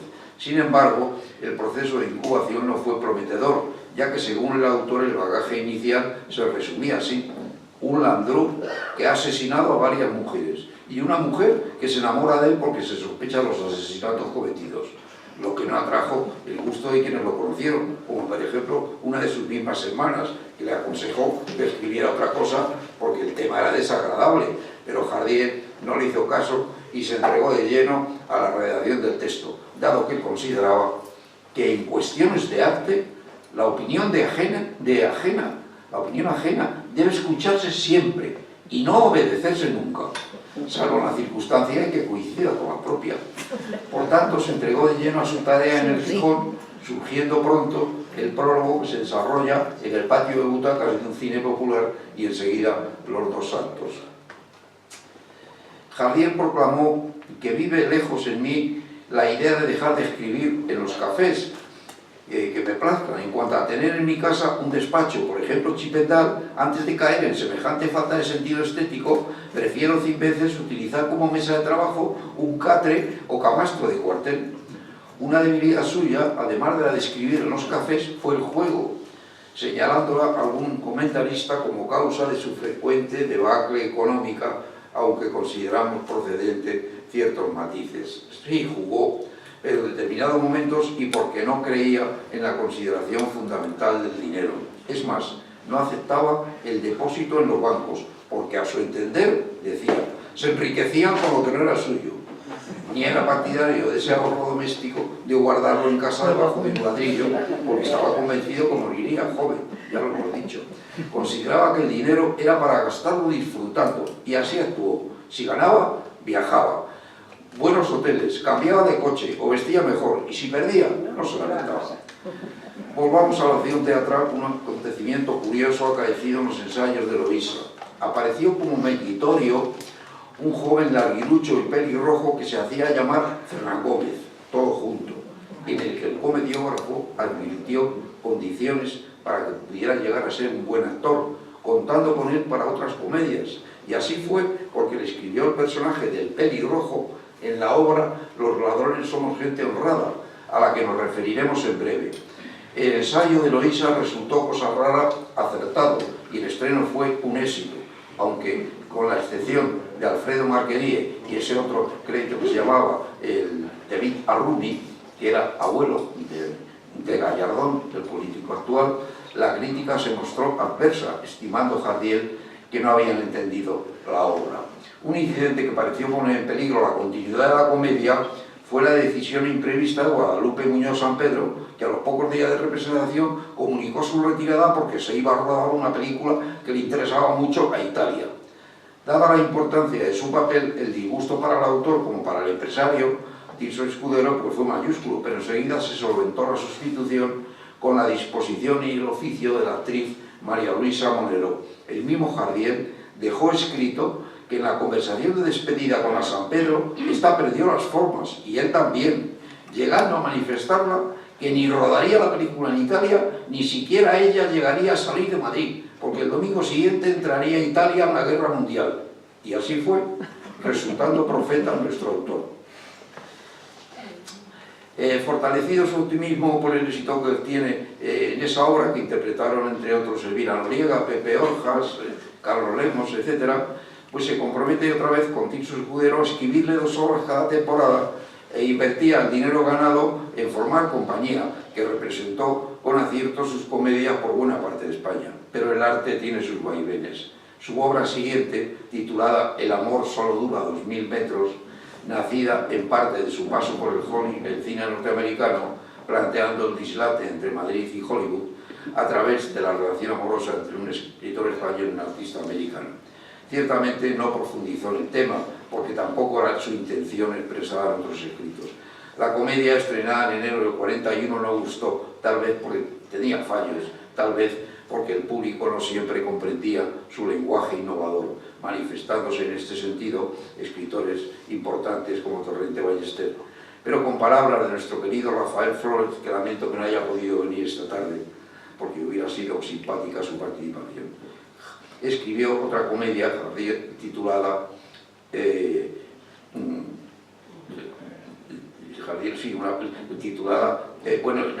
esa comedia, El amor solo dura 2000 metros, decía Rafael Flores que recibió en esa comedia una paliza tremenda, tremenda por los pitos y los pateos que se organizaron en el teatro. Y entonces Jardiel escribió después: los tontos se resisten siempre a admitir un teatro que no sea aburrido, aunque en otras sus manifestaciones reconocía que es inútil ponerse de espaldas a la sala porque el escenario está de frente y que cada fracaso enseña más que 10 éxitos. Curiosamente, se había gastado mucho en su montaje fastuoso. Consideren ustedes que el reparto lo integraban 46 artistas, además de los figurantes, pero la empresa, no obstante el fracaso, siguió confiando en Jardiel. Efectivamente, nuevos vientos animaron su teatro.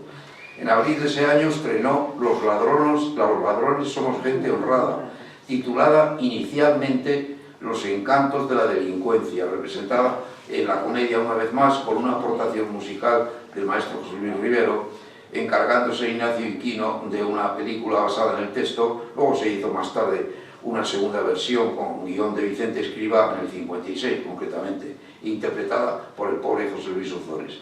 La verdad es que por los aplausos obtenidos en el escenario el autor continuó con su entusiasmo y en diciembre en el mismo teatro estrenó Madre, el drama padre, obra con la que quiso oponerse a los acaramelados triunfos de Adolfo Torrado, tan de moda entonces, que él no aceptaba.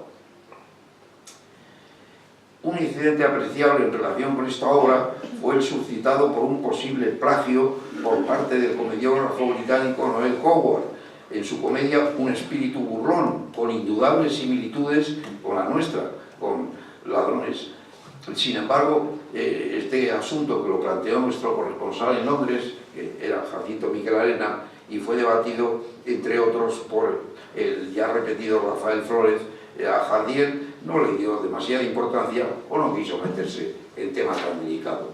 En orden, efectivamente, a Madre, el drama padre, su estreno suscitó en algún sector de la sociedad una fuerte reacción por considerar que propugnaba un tratamiento inmoral del ámbito familiar. En abril del 42, Jardiel ofreció al público la comedia Es peligroso asomarse al exterior, que pretende abordar en la comedia una trama psicológica con ese aspecto disparatado tan suyo, como es el enamoramiento de un padre y sus dos hijos por la misma mujer. Y para anticipar la hilaridad del texto, utilizó la leyenda que ocupaba una de las usuales tablillas de los viejos trenes, que algunos de ustedes nos acordaremos, que decía así: es peligroso asomarse al exterior. Si bien en los primeros momentos de elaboración pensó en llamar la comedia 1 y 3, son 4 y sobran 2.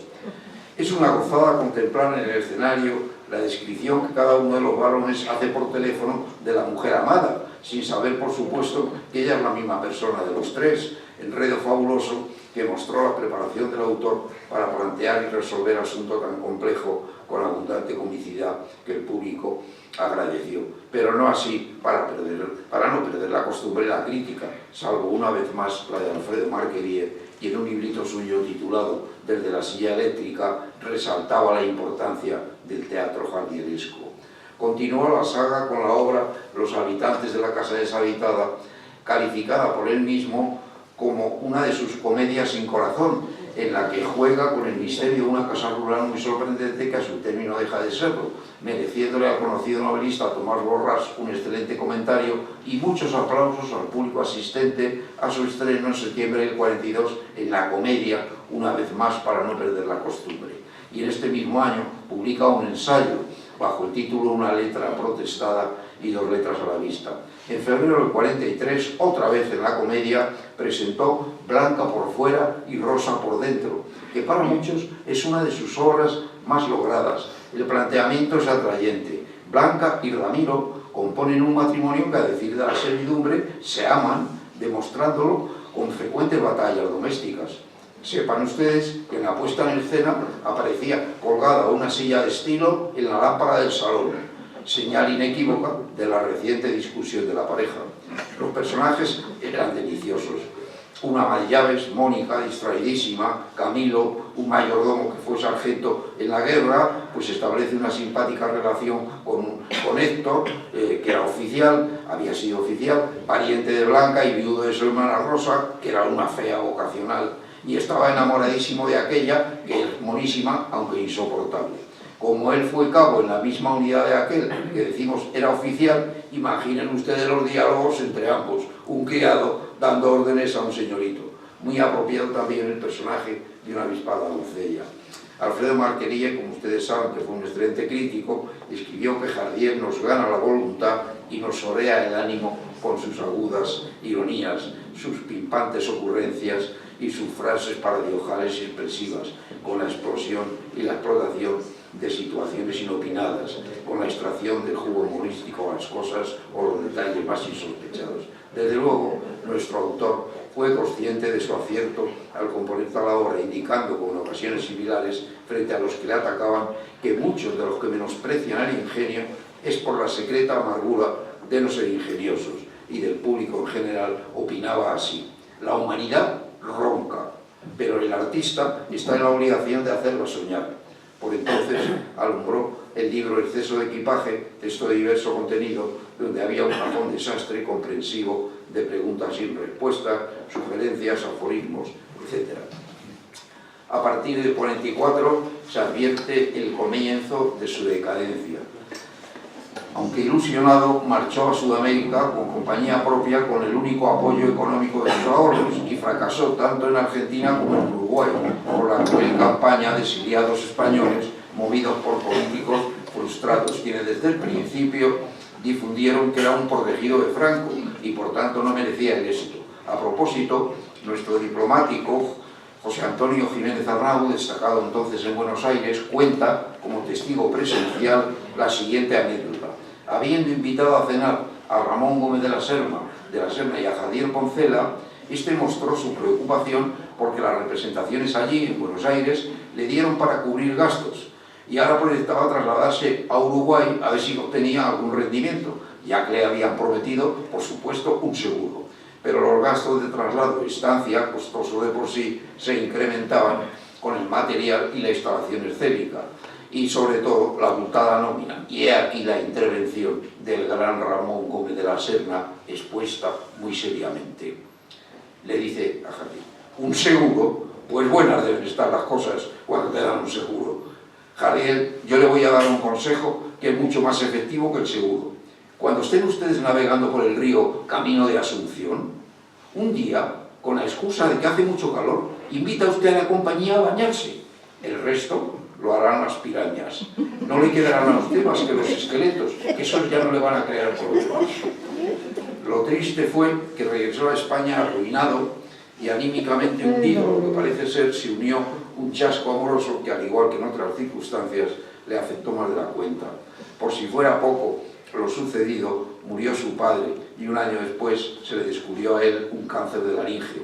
Pero pronto, con su fuerte voluntad, se enfrentó a tanta desdicha y volvió al trabajo con denuedo, practicando una de sus curiosas reflexiones de que en la gramática del autor teatral no deben existir más que dos verbos: escribir y romper, y vuelve a triunfar con la obra Tú y yo somos tres y El pañuelo de la dama errante.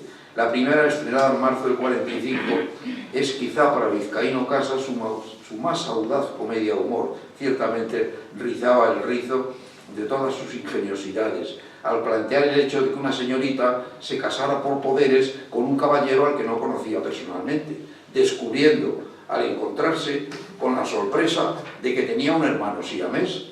Consideren ustedes las diversas situaciones planteadas en ese matrimonio, en el que la esposa ha de convivir con el hermano que el esposo lleva unido a la espalda.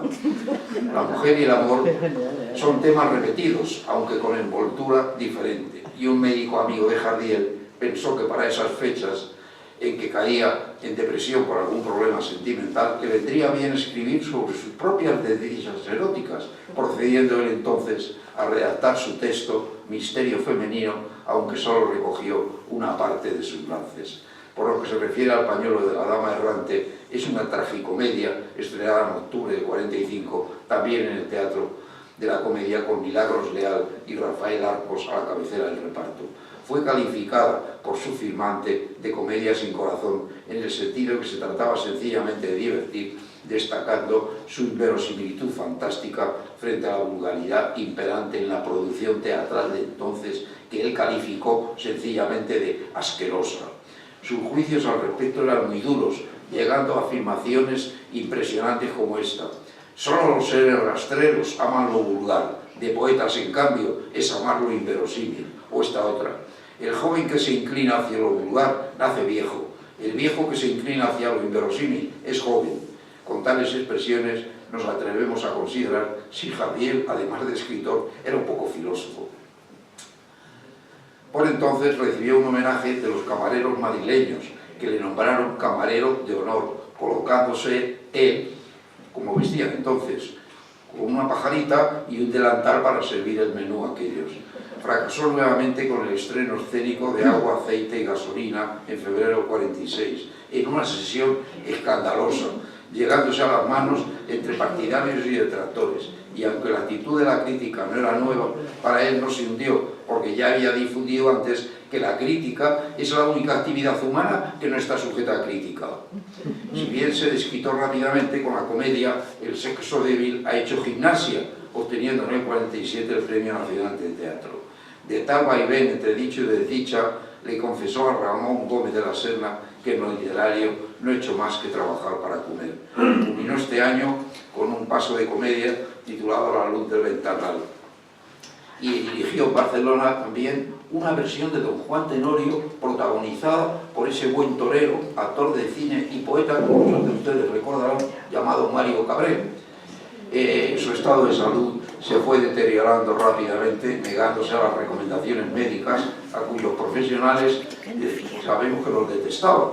Traemos a colación algunos dichos suyos, algunos. El médico de cabecera está siempre a los pies de la cama. Y otro decía, para hacer una vida higiénica que beneficie a la salud, hay que tener una salud a prueba de bomba.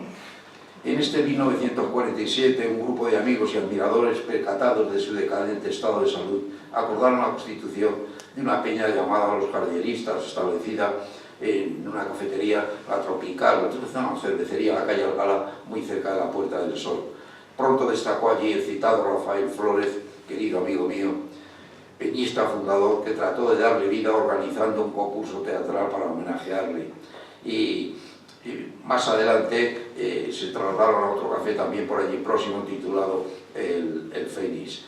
Y Ramón Gómez de la Serra estaba en París cuando se enteró de la fundación de esta peña, les hizo un escrito muy agradable. Y el propio Jardiel no quiso asistir a las reuniones de la peña porque los mismos sábados por la mañana se fundó otra peña también de teatro muy próxima, en otro café próximo a donde ellos estaban, y a las mismas horas. Y entonces Jardiel optó, para no ofender a nadie de la profesión, no asistir a ninguna de las dos, aunque tenía mucha simpatía por la que llevaba su nombre, los jardielistas. Estrena otra comedia titulada en el 47, Como mejor están las rubias es con patatas. En el 48 redactó varios artículos para Alcázar, un librito muy ameno, que conservo, titulado Para leer mientras sube el ascensor. Pone en el Teatro Gran Vía otra obra titulada Los tigres escondidos en alcoba, una comedia de intriga que iba a representarse en español, pero por cuestión de fecha no pudo ser y se hizo ahí en el Gran Vía, pero con la compañía del Teatro Nacional. La obra no gustó, pero fue la última estrenada por Jardiel.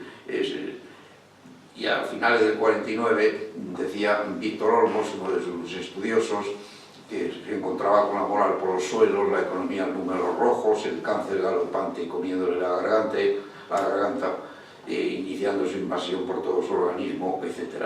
Tenía empezado otra comedia titulada O París, Ciudad Sirena, etc. En fin, de Jardiel Poncela, Alfonso Sastre, un autor dramático de ideología totalmente contraria en la vida y en el teatro de Jardiel, sin embargo, reconocía que Jardiel Poncela era el fenómeno teatral más importante de España desde hace muchos años, por sus dimensiones, tanto de fecundidad como de ingenio. Incluso llegó a dar Jardiel, ya enfermísimo, una conferencia en 1950 en el Ateneo, titulada 2300 años de teatro cómico sin gracia. Me place mencionar en tan tristes circunstancias la noble actitud de Fernando Fernán Gómez, quien de forma callada le hacía llegar algún dinero, aunque yo ignore en qué cuantía, y la periodicidad, si fue por semana, meses o entregas irregulares. Pero lo importante es el detalle y no la cantidad. También tengo noticias del buen amigo de Jardiel, José López Rubio, el académico, que le envió una cantidad de la que la usó recibo con unas líneas de agradecimiento en las que confesaba que tal vez no podría devolvérsela. Por el contrario, también hay que citar el comportamiento negativo de los órganos e instituciones públicas, la negación de ayuda por parte de la Sociedad General de Autores y de los empresarios teatrales que tanto le habían querido en momentos de provechosa recaudación. A pesar de todo esto y de su mala salud, al conocer que el 1 de julio del 50 se iba a celebrar el centenario de su admirado comediógrafo Vital Aza, pues en su artículo, él acudió al homenaje que se le daba en la tierra original de ese autor, en Pola, en Asturias, y allí tuvo una intervención muy aplaudida por la prensa local. No obstante, el agravamiento de su estado y el abandono transformaron su escepticismo en irreversible amargura, llegándole la muerte el 18 de febrero del 52, a los 51 años de edad, dejando dispuesto que cubrieran su cuerpo con la bandera nacional. Qué ejemplo para tantos olvidadizos en nuestros días de la enseña nacional. Su cadáver fue trasladado a la Sacramental de Santa María, dejando redactado su epitafio, que dice: si buscáis los mayores elogios, moríos. Estoy convencido que hace todo. Y ya no podemos hablar más. Les he quitado 3 folios por lo menos, pero no podemos una sesión tan larga. Como final, creo que procede una cita del inolvidable Fernando Fernán Gómez, hombre agradecido, con aquella dedicatoria de uno de sus libros que dice así: a Enrique Javier Poncela, que vivió y murió sin comprenderse. Muchas gracias.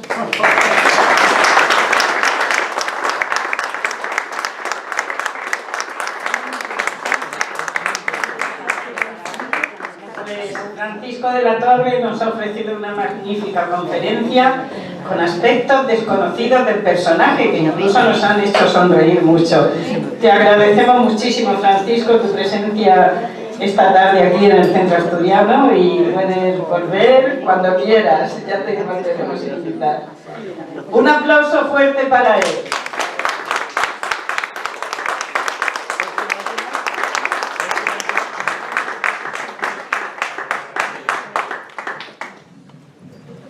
Bueno, muy bien. Vamos a ser breves porque esto ha sido bastante largo. Bueno, muy bueno, pero un poco largo. Y entonces, pues nada, bienvenidos y que nos veamos el próximo día 27 de diciembre, que ese sí es el último martes del mes, no este mes que como tiene 5 es el penúltimo. Buenas noches y hasta siempre.